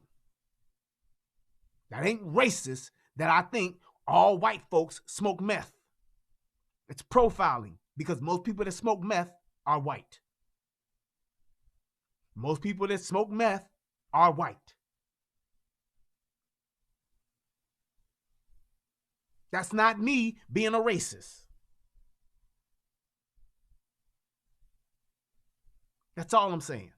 Arrest is valid. You know, argued on the basis of whether you think that Ahmaud Arbrey deserved to die. I don't see a single person who has made the argument that they think that this man deserved to die. But arguing it on the basis and pretending that this was racially motivated, it's stupid. I mean, it's incredibly stupid. Beyond that, when people like LeBron James perpetuate this idea that black people are being murdered and hunted by white people, it defies common sense because it goes against every statistic in America. You know, we have a culture issue in Black America because we constantly accept this lie that somehow we're the societal victims. You know, when in fact, when you look at the stats, if you want to start playing the race game, we're going to be the ones that look bad. Here's my thing too. It's 291 people watching this damn stream. Click the like button. I only got 158 likes. Click that like button. Come on, damn it. You know, we represent 13% of the population, but we account for 40%, approximately 40% of all of the murders in this country. Whereas white people account for 61% of the population, more than half of the population, and they commit less murders than we do. You can't just go around pretending that we are the people that are constantly being oppressed and are the people that are constantly, being hunted down when we know that black people kill white people at 2 times a higher rate than the other way around. And I'm not saying this, by the way, to say all black people are horrible, and that's not the purpose of this. The purpose is to have a more honest conversation about what is going on in this country. The purpose is that every single time a murder happens, it doesn't mean that it's racially motivated. Sometimes things just go wrong. And here's my thing. And thanks, Maurice, for coming by, man. Thanks for clicking the like and checking out the show. Here's my thing, man. What I'm trying to get across to people here, especially to our people, is that I understand that there is a race issue in our country. But I also understand that there's a crime problem in our country. And more important, there is a black crime problem in our country. I'm not gonna sit here and not acknowledge the fact that it's more people like us killing us. It's more people like us robbing us. It's more people like us raping us. It's more people like us molesting us. It's more people like us that are sexually abusing us than the white man, Asian man, Hispanic man, purple man, pink man, green man, all put together. We do more fuck shit to each other than anybody else in this country. Not justifying it and saying it's right. What I'm saying is, if you're going to be mad, if you're going to be pissed off, if you're going to have a problem, if you're going to protest, speak out, stand up, shout out, do a dance, get a gun, fight back, put your fist up, or do anything about anything that's happening to us, you can't walk past the fire that's going on in our kitchen to go see the one that's going on down the street. It starts with us not taking our shit from each other before we start charging other motherfuckers who trying to give us shit too. That's what I'm saying. That's my point I'm getting across. If we would stop doing so much fuck shit to us, then maybe all of us could focus on everything else. Maybe all of us could focus on the fucking less than 1% of people that get killed by police officers that are black. I mean, black people that get killed by police officers. Y'all do realize that shit, right? It's less than 1%. 1% of niggas that die by the police hands, justified or not. 1.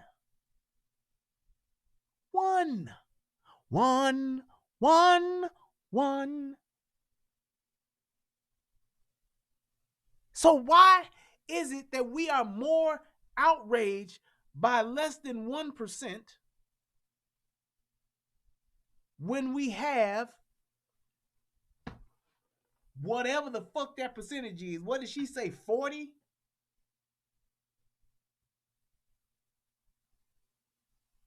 Does that make sense?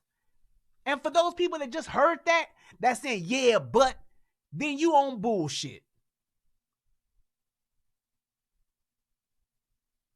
You're not going to tell me that my kid is failing 10 subjects, and out of those 10 subjects my kid failing, one of those teachers is white, and I'm going to see that one teacher. See, this white bitch gave you an F because she on some racist shit. Okay, what about the other 9 Fs my fucking kid got from the black and Hispanic teachers? They racist too? Or the school on bullshit? Or they just don't like my son? They hating on him? They mad because my daughter got ass? Really?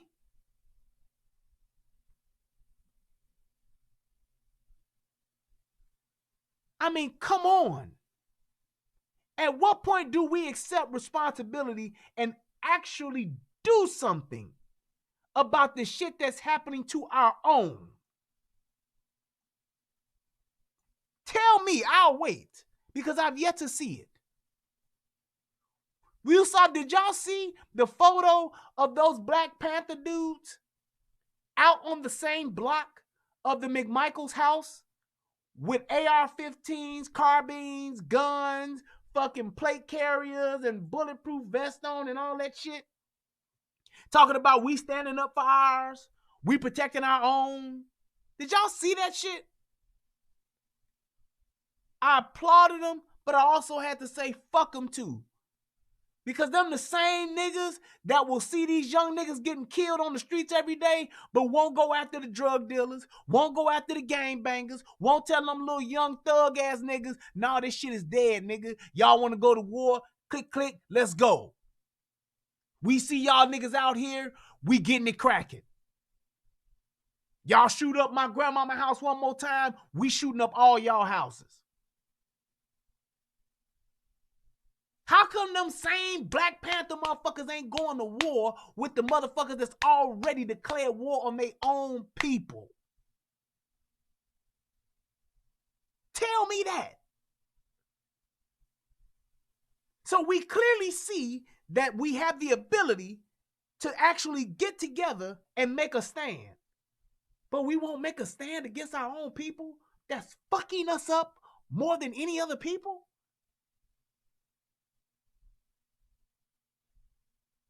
I don't understand that. And I don't understand how we see that and don't address that.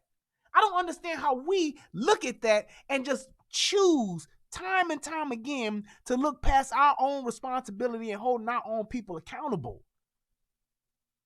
Y'all full of bullshit, man, if y'all keep doing that.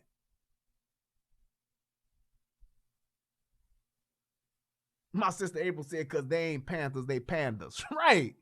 Motherfuckers just want to sit back and eat bamboo. Climb around on trees and shit all day. You can't tell me that, man. You can't tell me that that makes sense. And you can't tell me that that's okay.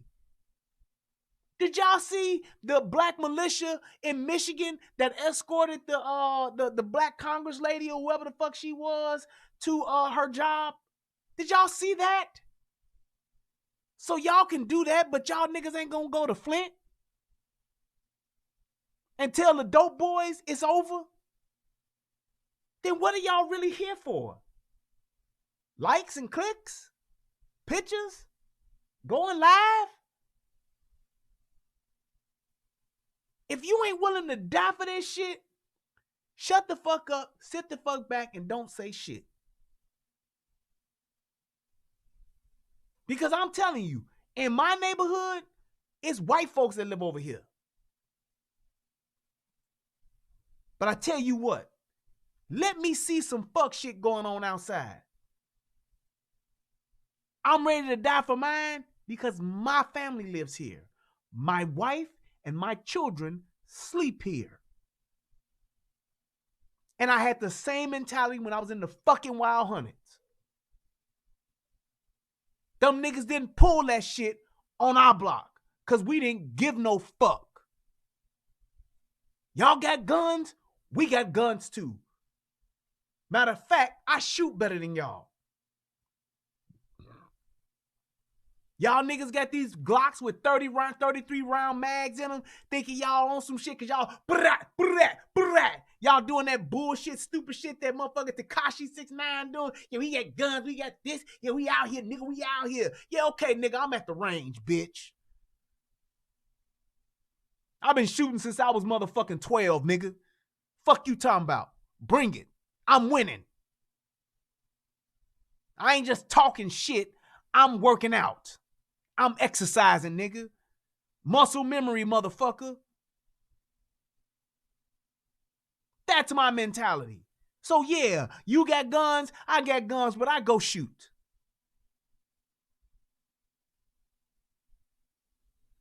I ain't just out here in the neighborhood shooting at a nigga house, leaning out the car and shit. Just like everybody talking about that kid, and I don't know if it's true or not, but they talking about the kid that got shot by the police, and the police said, yep, you're gonna have a closed casket, and made that joke about it. They said that there's a video of this kid, same fucking kid, riding around the hood, shooting a 9mm, shooting it out the window. They saying that that's him. So what? I can ride around the hood shooting them motherfuckers that are shooting out the window and shit at random, and it's all good? Come on, man. Go head on with that. Y'all want to pick and choose when it comes to right and wrong and when it comes to ethics. Y'all want to pick and choose when it comes to integrity. Y'all want to pick and choose when it comes to black shit and white shit. How about you just be fucking fair? How about you just be fucking logical? How come you just be, how can you just, why don't you just be fucking use common sense? If you got a 9mm, I have zero respect. Justin, get the fuck out of my face on the internet. But I'm just saying, man. Those are the things that we try to make excuses for and try to be on bullshit for. It's stupid. And the problem that I have with it, and the reason why I do shit like this, is because it's young brothers like that dude that just died. It's young men that are dying because it ain't no real facts being told to these motherfuckers. It's young niggas dying because ain't nobody educating them. It's young niggas dying because they ain't nobody telling them, hey man, you don't go up against a gun with your bare hands unless you in a fucking corner. Unless there's one way in and one way out and you have no other choice. Like when they had that Mars shooting. Was that in, where the fuck was that Mars shooting at? I think it was in England or some shit. Where the little patriot dude was riding around in the car, gets out with a fucking AR and goes in and he just starts shooting up the fucking mosque. And he gets inside and the guy started just running at him and they were getting shot. That's what you do when you have no choice and there's no other way out. New Zealand. Thank you, Darius. You in a situation like that, hey man, you go all out. I'm down on my feet instead of motherfucking trying to beg for my life on my knees. I'm at your ass. Obviously, a lot of stuff went wrong in that video that we saw. You know, that 10-second clip of that person running. A lot of things went wrong. You know, first and foremost, I bet the person who had the gun wasn't expecting him to be lunged at. Obviously, if he was out to hunt the black person, okay, he would have shot him at a distance. When you're out hunting, you don't wait for the thing that you're hunting to grab your gun and go back and forth. Obviously, we're not going to be able to prove the standard that he wanted to hunt him, but wanted to wait until the guy grabbed his gun and went and wanted to wrestle with him. That's not, I mean, that just defies common sense. If he wanted to kill the guy, he would have fired off a couple of shots before he got anywhere near him. I think he wanted to make the guy stop, you know, and intimidate him and wait for the cops to get there because he was convinced that this was the guy that was recently burglarizing his home. Unfortunately, Ahmaud Arbrey, who has a history, you know, of crime, lunged at him and things went off from there. And it's unfortunate that, you know, this person ended up dead in a situation that didn't need to ever, you know, culminate into a death. But what's going to happen is it's going to be a manslaughter charge and the defense is going to argue for self-defense. He might entirely get off on a self-defense, claim in this case because, like I said, Arbery did charge him. You know, you can see the scuffle. You did charge him. Now, I'm not saying he should. I'm saying he could. So save your outrage for when that likely or could happen. You know, from everything that I'm seeing, of people perpetuating this and pretending that, you know, this is anything more than just election fodder. When our media declined, they all had the video of him trespassing on property, and none of them published the video until yesterday because they want Black Americans angry. They want Black Americans to constantly believe that we're being oppressed and that white men are trying to kill us at every turn. Now, here's my thing about that the media aspect of this. Do I think that the media plays on this shit for political reasons? Yes. Because what this does and what it is doing is gotten it's gotten Black folks fired up. And we've all jumped on the bandwagon and said, yeah, fuck that, man. These white racist motherfuckers. And what does that do? Create separation. What do people associate with as far as who the white racists are? Who are the white racists in the political arena? The Republicans. This is another reason to vote against Trump, because somehow this is all Trump's fault. That's what they're trying to trip. They're dropping these breadcrumbs just to get you so mad to where now you gonna vote your default Democrat. Which in my opinion, it's not only stupid, but it's disrespectful. Because the media thinks that less of you to where they can just pull some bullshit like this, throw it out in front of your face, and you just gonna go crazy about it and go, now, yeah, fuck that. That Arbery shit was bogus as hell. Arbery, Geiger, and everybody else, man, fuck that, man. That's these Republicans, man. They be on that bullshit. That's Trump's fault, man. Fuck that. That's what you hear. So she has a point with the media playing this fucking bullshit and literally playing on our emotions, because they know Black people in general, especially women, are over emotional. Going ham. We getting hype.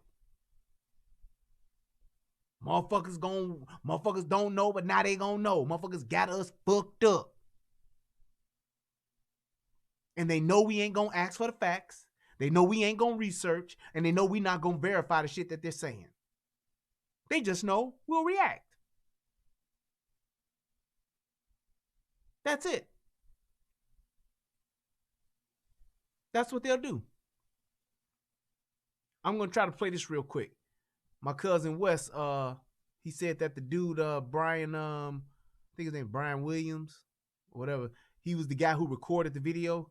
He actually has a video that he put out. So let me see if I can play that real quick. If this shit'll work. But that's my thing. It's like we have to be better than that. We have to get to a point to where we're saying, hey, say what you gonna say, but best believe, motherfucker, we gonna find out the motherfucking facts at some point. We're gonna look and research. You tell us that the sky's falling, we just ain't gonna post the shit on our Instagram and start saying pray. We gonna go look, we gonna verify and see what's going on. Because that's what makes sense. Let's check this out real quick, because we pretty much done with that Candace video. And whoop, hold up. Justice said it will consider a request to review the shooting death in Georgia of Ahmaud Arbrey and whether the suspects can be charged with a federal hate crime. Tonight, the man who recorded the fatal shooting is speaking out and denying any involvement in the confrontation that ended Arbery's life. CBS's Omar Villafranca reports. Newly obtained surveillance video shows the moment a man who appears to be Ahmaud Arbrey entering a home under construction. Right. He looks around and after a few minutes leaves. There was then this 911 call. No, it's all open, it's under construction, and he's running right now. There he goes right now. Arbery's family says he was out for a jog February 23rd, but 64-year-old Gregory McMichaels and his son Travis told police Arbrey was a burglar and chased him. This cell phone video shows the final confrontation between Arbrey and 64-year-old Gregory and his son Travis McMichael. Both now face murder charges. Complete shock. I've never been involved in anything like that before. William Roddy Bryan recorded it and spoke out for the first time this weekend to our Jacksonville affiliate, WJAX.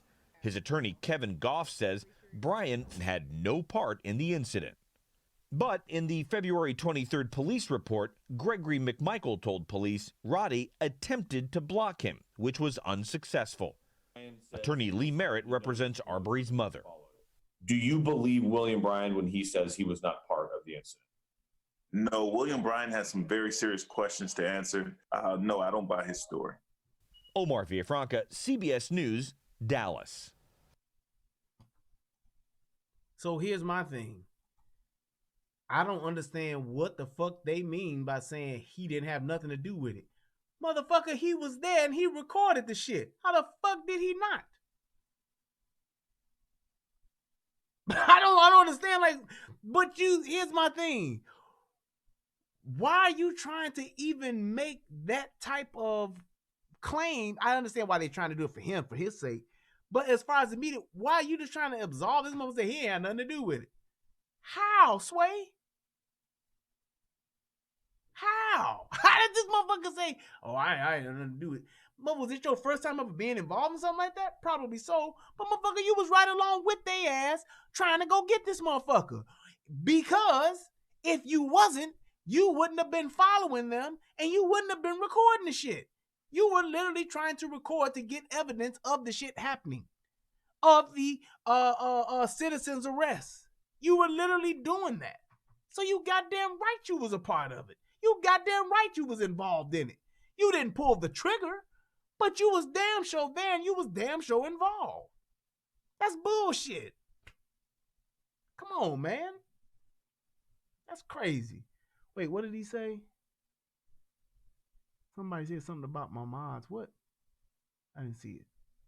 Where's it at? At mods. Did Bryan talk of the new footage on the two YouTubers channels, Timecast and I didn't see that.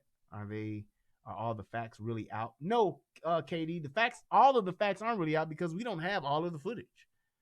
We just don't. We don't have their statements. We don't. That's information that they have because they are still reviewing the shit and still got the shit going. So we don't have all that. Right. This motherfucker, I believe that was him that was on the call. But it's like, that's total bullshit to try to make it seem like he didn't have nothing to do with it. If I'm sitting there, me and my two homies, we go out and we see some fuck shit, they get in their car and I get in my car, we following the motherfucker. I'm not the motherfucker that's pulling the trigger per se, but I'm definitely with my homies. I'm definitely with my neighbors. That's bullshit. Trying to make it seem like he didn't have nothing to do with this. I was just an innocent bystander with a camera with my phone out recording. That dude was even filming the shit that he dropped in the street. He was filming that. So he clearly knew what was going on and what he was being a part of. That shit crazy. New night footage. Oh, okay. I haven't seen the new night footage. But let me finish up this with Candace. You know, they could have easily given the videos more context. They could have published the video of him entering the property. They could have told you about the 911 calls that were coming throughout the neighborhood, and everyone would have quieted down a little bit. And she is 1,000% correct on that, which is one of the truest things she said. One of the truest things she said. If the media wasn't on bullshit, they would have just put the whole thing out that they had. The cell phone footage, they would have put it out. Right, the whole cell phone footage, the whole 911 call. It's like they released just the shooting part first. Then later on, the 911 footage came. Then now, like this footage of him walking around at the whatchamacallit came. But before that, it was all, yep, he was just jogging, and them motherfuckers knew that shit wasn't the case. And they help him with the narrative for the family's sake. I get that, but y'all spinning too much bullshit, and that's what the media does, though. Excuse me. When you know what the media does, then have your due diligence and know what you need to do, which is research and look at the facts as they come in. That's it. Black Americans are so reactive. We got people that are wearing I run with Maud t-shirts, showing up to protest, showing up, getting ready to riot if this person doesn't get this or doesn't get that, because we never pause to think. I could think of no other race that does this. Literally no other race that does this. Recently in New York City, a Jewish person, a Jewish rabbi, was stabbed in the head during a service, literally for being Jewish, by a black man in the neighborhood. And that was one example in a string of crimes that were being perpetrated by black people to Jewish people in the neighborhood. There was never, ever, ever any Jewish person that came out and said Jewish people literally are being attacked when they come out of their homes, are literally being hunted by black people. Touche. And here's my thing. Have we heard anything about it? Nope. Have the Jewish come out and said they racist? Nope. Have the Jewish people marched on the people's that dude's relatives and walked up and down their streets with AR-14s and gefilte fish and all that shit? Nope. They have not. Have the Jewish people come out and said these black people are literally hunting down our Jewish rabbis every day they walk out the house? Nope. Nope. So do you see what she's saying? She's making sense. She has a valid fucking point. It ain't been no Jewish rabbis lives matter group out protesting. And the other part of this, it ain't even been on the fucking news. It ain't even been on fucking social media. Ain't nobody talking about it. Ain't nobody doing shows about it. Ain't nobody wearing shirts saying, I'm with the rabbi. We talking about we running with a dude that we don't even know that was running. Come on, y'all. I run with Ahmaud. Now, if it turns out that Ahmaud was a straight up motherfucking thief, then what we gonna say? Oh, it don't matter. They still shouldn't have. That's bullshit, man. Y'all picking up a cause and standing with the people, with this dude. The only people that should be doing that should be his family and his friends. People that don't even know this dude is talking about they stand with him and they standing up for him and they don't have all the facts. Who's the dumbass? Really? Now, if that was my homie, that was my boy, if that was somebody I knew personally, all right, I get it. I probably would have on the I Stand With Ahmaud shirt. I probably would have on, be doing a show about Ahmaud. If I knew him. I don't know him. And neither do y'all. Y'all don't know his family. Y'all don't know his mama. Y'all don't know his daddy. Y'all don't know his best friend. Y'all don't know his friends at all. Y'all don't live in his community. Y'all ain't never seen him jog. Y'all ain't never seen him in his neighborhood. But y'all all stand with him for what? And you don't even have all the facts. Get the fucking facts first. A fucking nation of black folks stood with Emmett Till. Why? Because they saw what was done to Emmett Till and why it was done to him. Totally inhumane, heinous crime for what? Whistling at a white woman. And then it turned out some 50, 60 years later that even the white bitch lied. Didn't matter because what they did to that kid was worth standing for. It was worth standing for. Emmett Till did not commit a crime. And Emmett Till wasn't shot. He was beaten and he was fucking beaten beyond recognition and then had a fucking fan tied around his legs and was thrown into a fucking river and was and sank to the fucking bottom of the goddamn riverbed.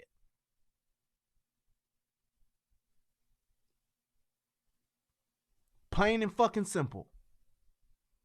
So the details were irrelevant. There were no additional facts that needed to be had. Them motherfuckers killed a little boy because they said he whistled at a white woman. Whether he whistled at the white woman or not, what the fuck they did was fucking wrong. So yes, you all stand up for a kid like that. Absolutely.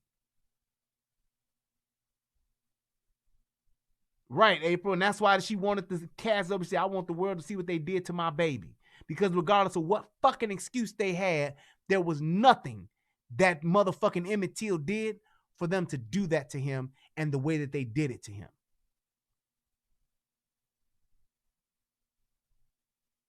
Emmett Till didn't run and grab nobody's gun.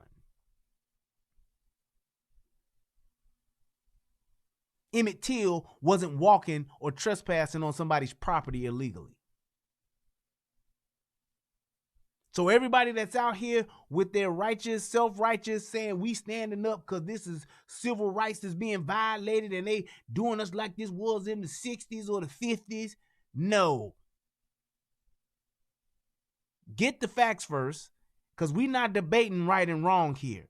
We're talking about legal and illegal.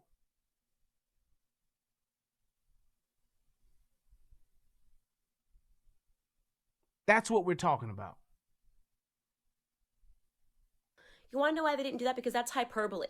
It sounds foolish. It sounds emotional. It sounds irrational. Okay. Yes, somebody did something, and it's a horrible thing when any person ends up dead. But to only speak about what has gone on, confined simply to race, it's because of the color of their skin. It doesn't make us sound intelligent. It makes us sound angry and emotional and irrational. And we need to have a more honest discussion when these things happen. It is not always about race. Well, it looks as though Soaky One has gotten some information that verified my statement. Let me go ahead and help you out with. Let me go ahead and tell you guys what Soaky One did. Soaky One went to help out Andy Thomas, who, like I said, don't believe what I'm saying. Go verify it. Soaky One went and did. And Soaky One says under Georgia law, he committed second-degree burglary. The second he stepped foot in the house, you can argue the law. You can argue that the law should now be changed. Yup, but the fact remains he broke it. Fuck what you're talking about. Fuck what you heard. And MX Jr. just verified it and said, I just looked up the Georgia code. Soaky One is right. Boom. He researched and verified. There it is. So yes, he was a burglar. He committed second-degree burglary, which also gives probable cause to the citizen arrest. I wish that this was Ace Ventura, because right now I'd be like, man, I'm tired of being right. Can you feel that, huh? Can you feel that, huh? I have exorcised the demons. This house is clear.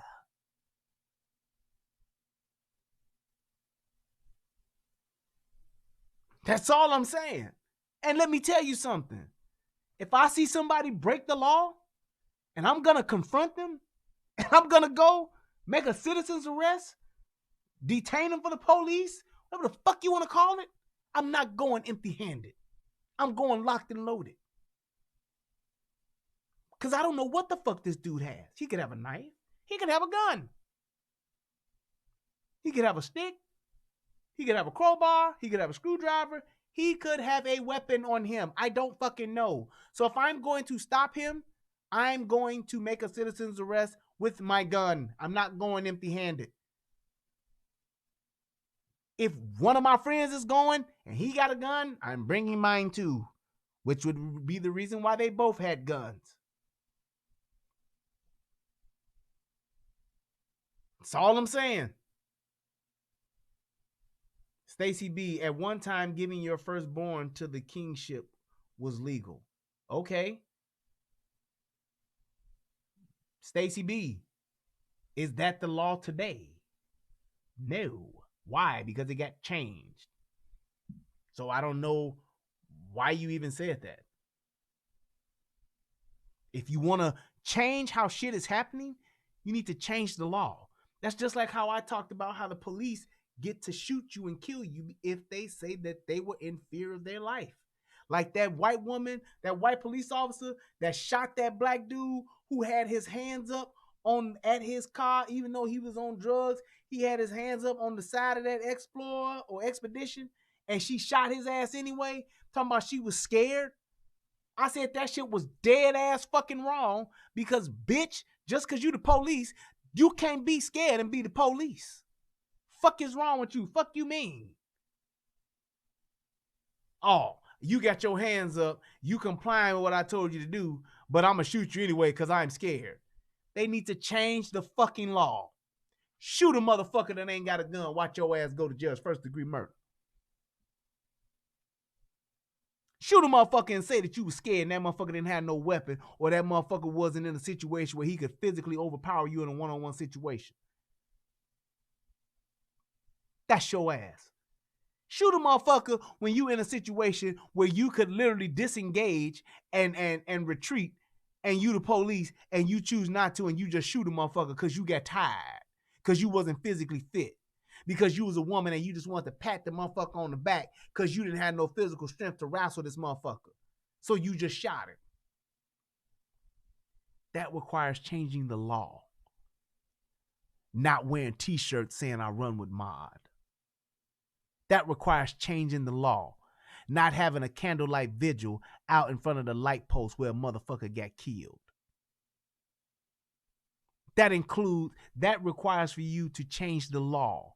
Not to have a balloon release where a motherfucker died.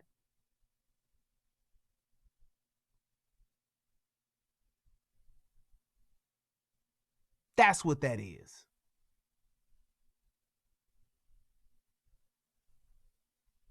Kneecap him. Justin, you must ain't never been on my channel, because you know I don't never support that. When you have a threat and you need to use deadly force, it is just that. Deadly. Why can't they shoot in the leg? Because a leg ain't gonna necessarily stop your ass. That's why. That's why they don't shoot in the arm. Because an arm ain't gonna necessarily stop your ass. And most importantly, it's very difficult to shoot a motherfucker in the limb. Especially when the motherfucker's moving. Hey, hold still so I can shoot you in your leg. Hey, hold your arm up so I can shoot you in your arm and stop you. No, it's center mass.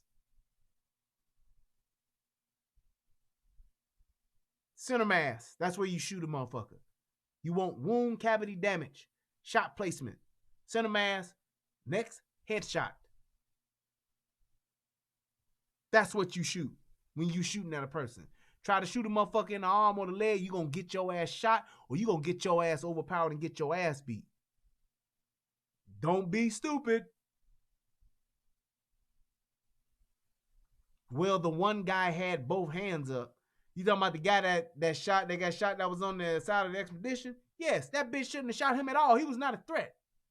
She was just scared. She was actually around two other officers. The situation was under control. That bitch overreacted. And because the dude was on drugs and wasn't immediately complying when they first made the stop, the bitch got scared and she shot him. And she got off for it. It's fuck shit, but that's the law. That's what we need to get to. Black folks need to learn the fucking law. Black folks need to learn the rules. And black folks needs to do whatever it takes to protect ourselves. And the first way you start doing that is by arming yourselves.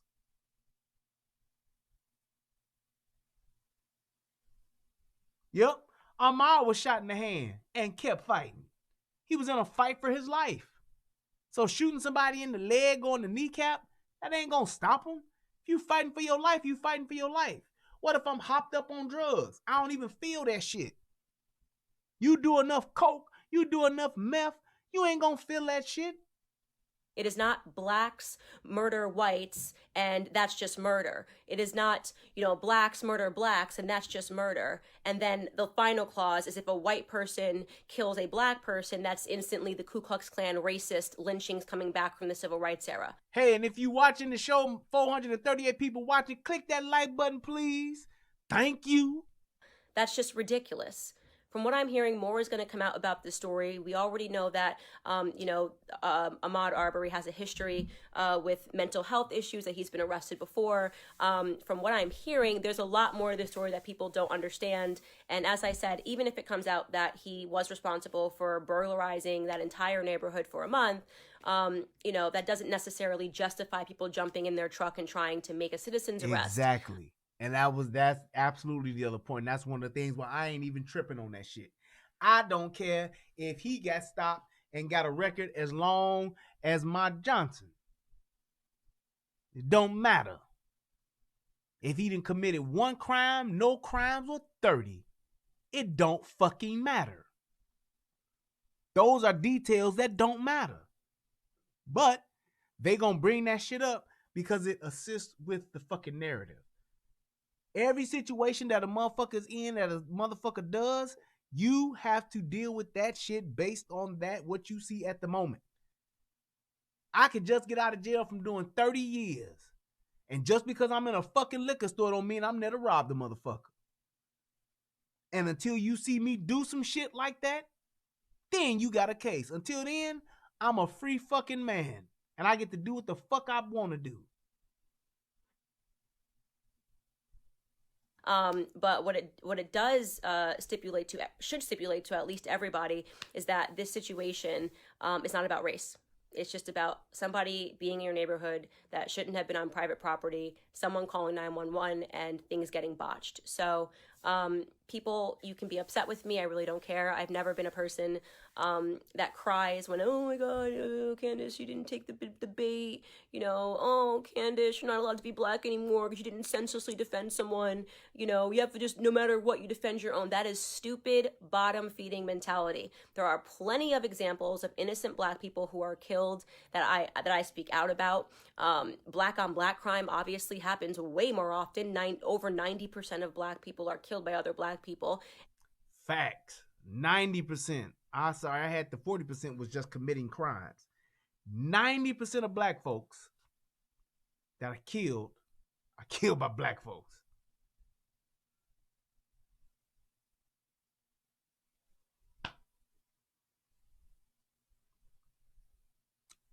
Okay. Yeah. He said Candace looked like Mario the singer. It's the eyebrows. You right. Braid my hair. Come on and braid my hair. And there's never any riots, any protests, or any marching about it because somehow if we do it to our own, it's okay. Just be more honest. Have a more honest discussion about things, and stop taking the bait every election year. Like how can it literally be every 4 years with this stuff and nobody's waking up? Grow up. Have a more adult conversation. Argue the real tenets of this case. I mean, there's plenty of room to debate, what happened here without pretending it's white America after black America again. Even the articles, by the way, we visited the neighborhood where this happened and there were Trump 2020 flags and MAGA flags in some of the windows. I mean, how can you be so gullible to not realize this is just about making you angry and emotional in another election year? That's the part I don't understand. It's like, how can we just... And that's my thing to this too. It's like the other information, and here's my thing. Excuse me. It's okay to get information. Information is valuable. Information absolutely means something. But when you're just being fed information that is useless or information that does not support exactly what it is we're trying to get to, which is the truth, then it's bullshit and it becomes information that's trying to support a particular narrative. And that's what the media does. Our job and our due diligence, we need to focus on the information that states and supports the facts. That's it. Tell me whatever you're going to tell me. However, tell me the facts. Show me whatever you're going to show me. Because I'm only looking for the facts. I understand how you feel. I understand what you feel is right. I understand what you feel is wrong. I'm looking for facts. I'm looking for what makes sense. I'm looking for the logical. I'm looking for common sense. That's what I'm doing. That's where I'm coming from with this. Because if you just want to talk about emotions, you can just get drunk and just say how you feel and go to sleep. If you're trying to actually get somewhere, if you're trying to actually figure something out, if you're actually trying to bring about some type of change, and you're trying to stop a particular bad thing from happening on a consistent basis all the time, some of the time, once a year, twice a year, whatever the case may be, that needs to happen based on the facts, based on the information that you are trying to assess. How I see this, I have this. This is what I'm going to do because of what I have, the information that I have, and the facts that I've been presented. That's all I'm doing. That's all I'm doing. AG subscribed and liked. Thank you so much, AG. I appreciate that. That's what's up. Thank you, thank you, thank you. Keep falling for it. Is there going to be like 1 year, like maybe 2028, where Black America's like, we've done this for the last 70 years. Something sounds off right now. Maybe it's not a lynching. Maybe other stuff went wrong, but it wasn't just a bunch of white people that wanted to kill Black people. I mean, I hope so. Sometimes I do get exhausted with it because people are just foolish and they take the bait all the time. And I'm just like, is Black America ever going to wake up and stop allowing themselves to be a punchline in a white liberal leftist narrative?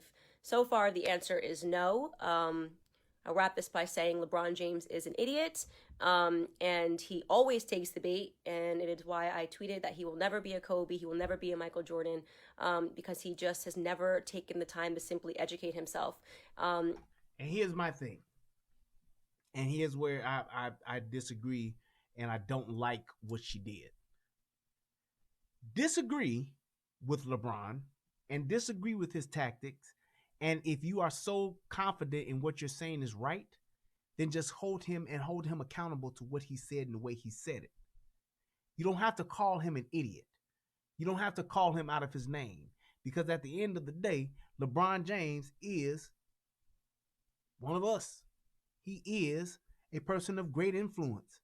And you trying to get him to do the responsible thing and hold him responsible and accountable for his actions, calling him an idiot is not going to get you any closer to that. Saying what he did wasn't smart, I'm with you. But you didn't have to call him an idiot. That is the shit that the liberals do. The minute you don't do what they say, the minute you ain't with what they talking about, you a coon, you a bootlicker, you Uncle Tom, you all that other shit. You a fucking slave. You just want to kiss the white folks' ass. You hate yourself. You hate your people. All of that other shit comes into play. So Candace was dead ass wrong, and she shouldn't have said that shit. His actions were idiotic. You just disagree with what the fuck he did and the way he did it. The fact that he spoke up and said something, I give him credit for that. I just don't like the way he said what he said. Even though that was his opinion, there's still a certain level of responsibility that you have to where say what you're going to say, but let it be based on facts. We are not being fucking hunted every day we walk out our house. That's bullshit. It's a fucking lie. You don't have to talk about he's never going to be Kobe. He's never going to be Mike. You don't know what the fuck he going to do and how his numbers going to end up. Is he going to be one of the greatest of all time? Absolutely. You can't hate on him. Is he going to be top 10? Absolutely. Top 5? Arguably. Top 3? Debatable. But you don't have to do the name calling thing, and I just don't like that. I don't like when we get to the point to where we calling people names. You can talk about a person's actions, but you don't have to call them a name. You just don't. It lessens your argument. It does. It takes away from the statement that you're really making and the point you're really driving home, because you was dead ass right. He should not have said what the fuck he said. He just shouldn't have.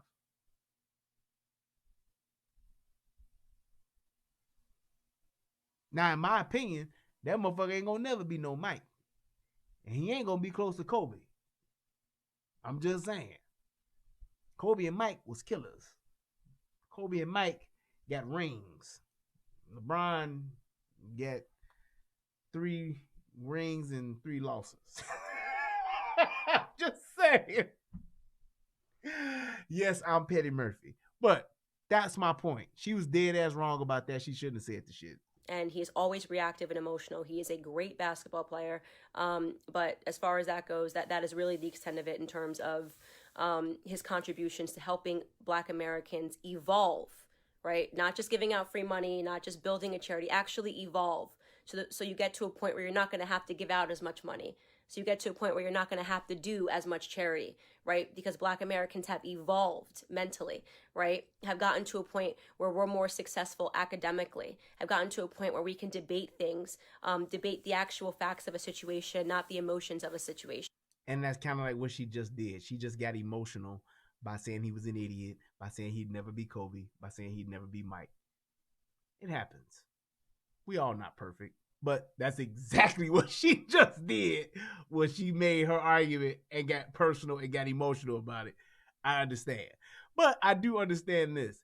In her defense, she's always talking about us being over emotional. She's always talking about us not talking about and speaking about and looking for the facts. Facts should be first. That's a hell of a t-shirt right there. Facts first, goddammit.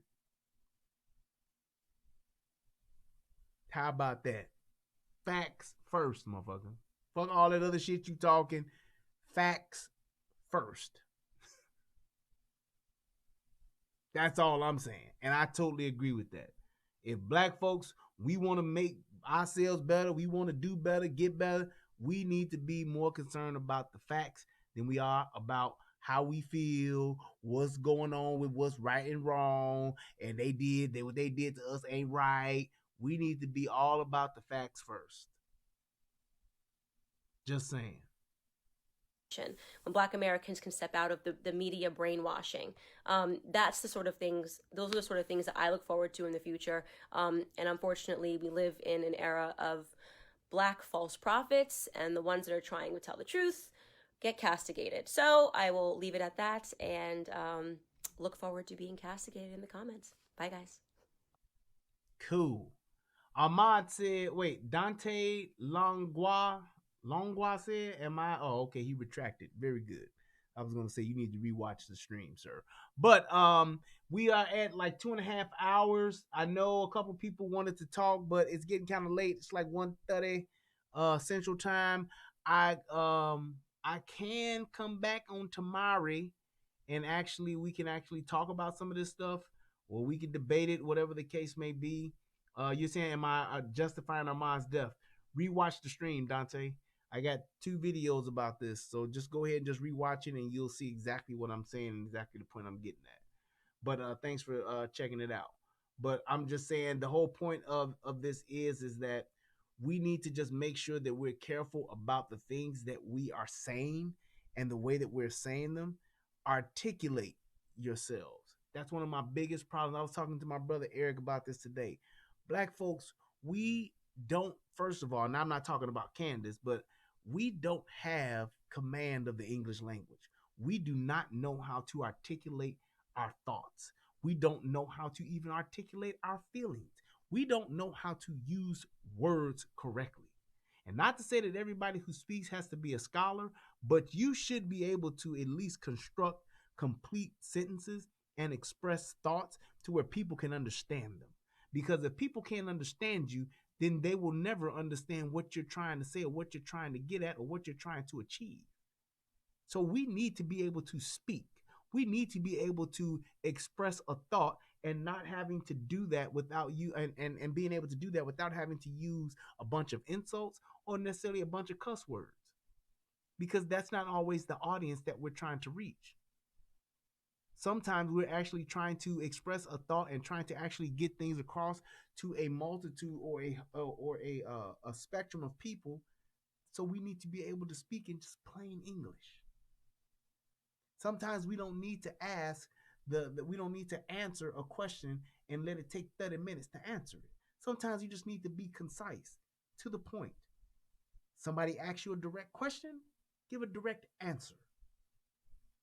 Too many times have we seen it on Tommy's show where people call in, he asks a direct question and gets a 30-minute answer. And it still don't answer the direct question.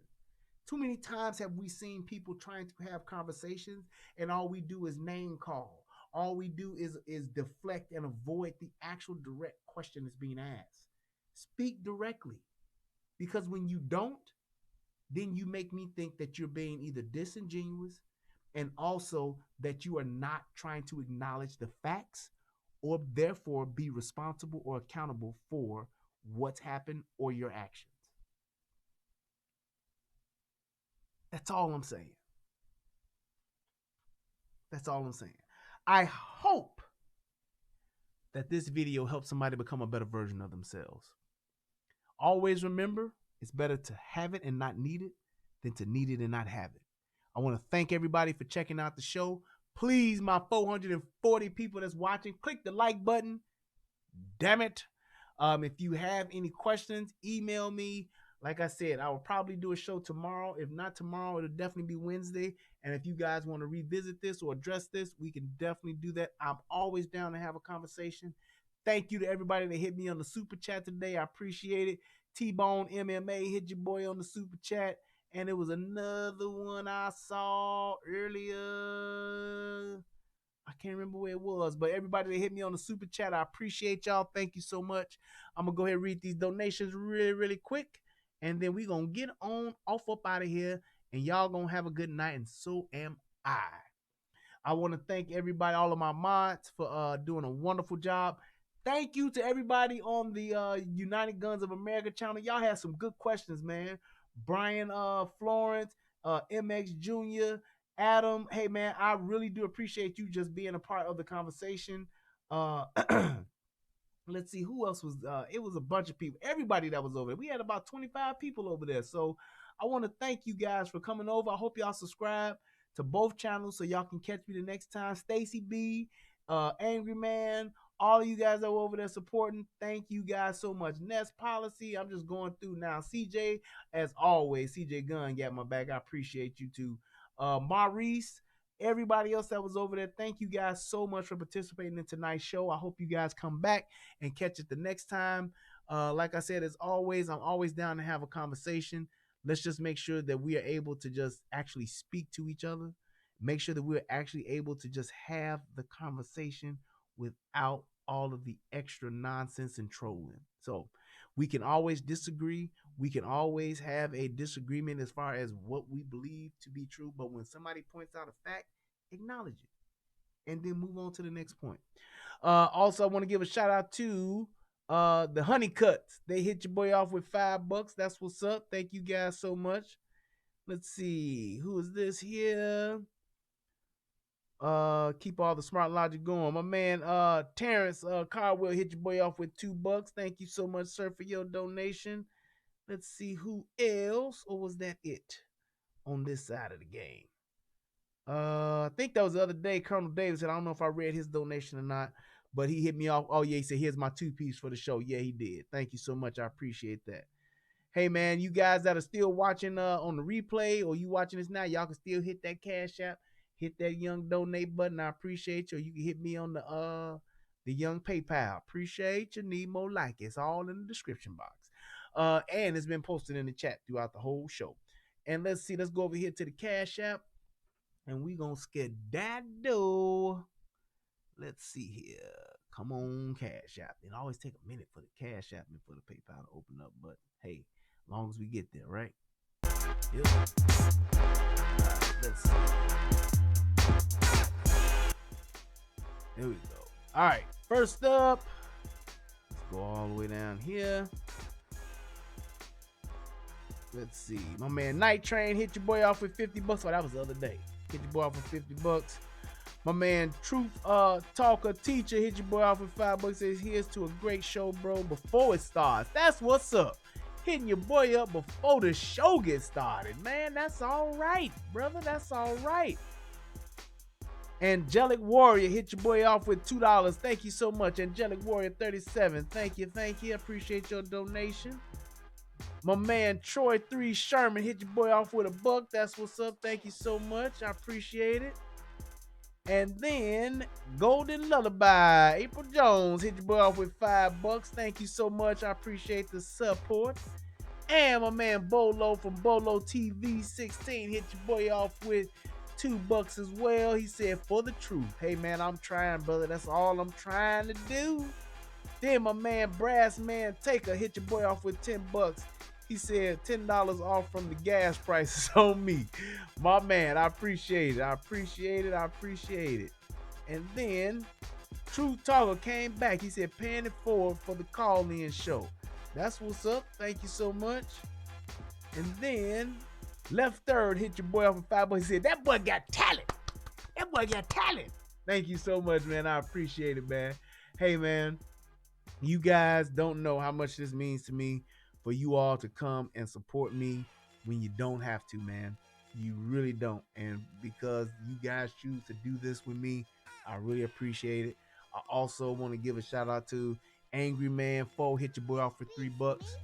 And as always, last but not least, I want to send a shout out to Soto Nation and my brother, Tommy Sotomayor. Love you, bro. Hope you having a good night. I enjoyed your show earlier today. And as always, man, I got your back. Y'all have a good night. Peace. And I'm out. Hey, here I am.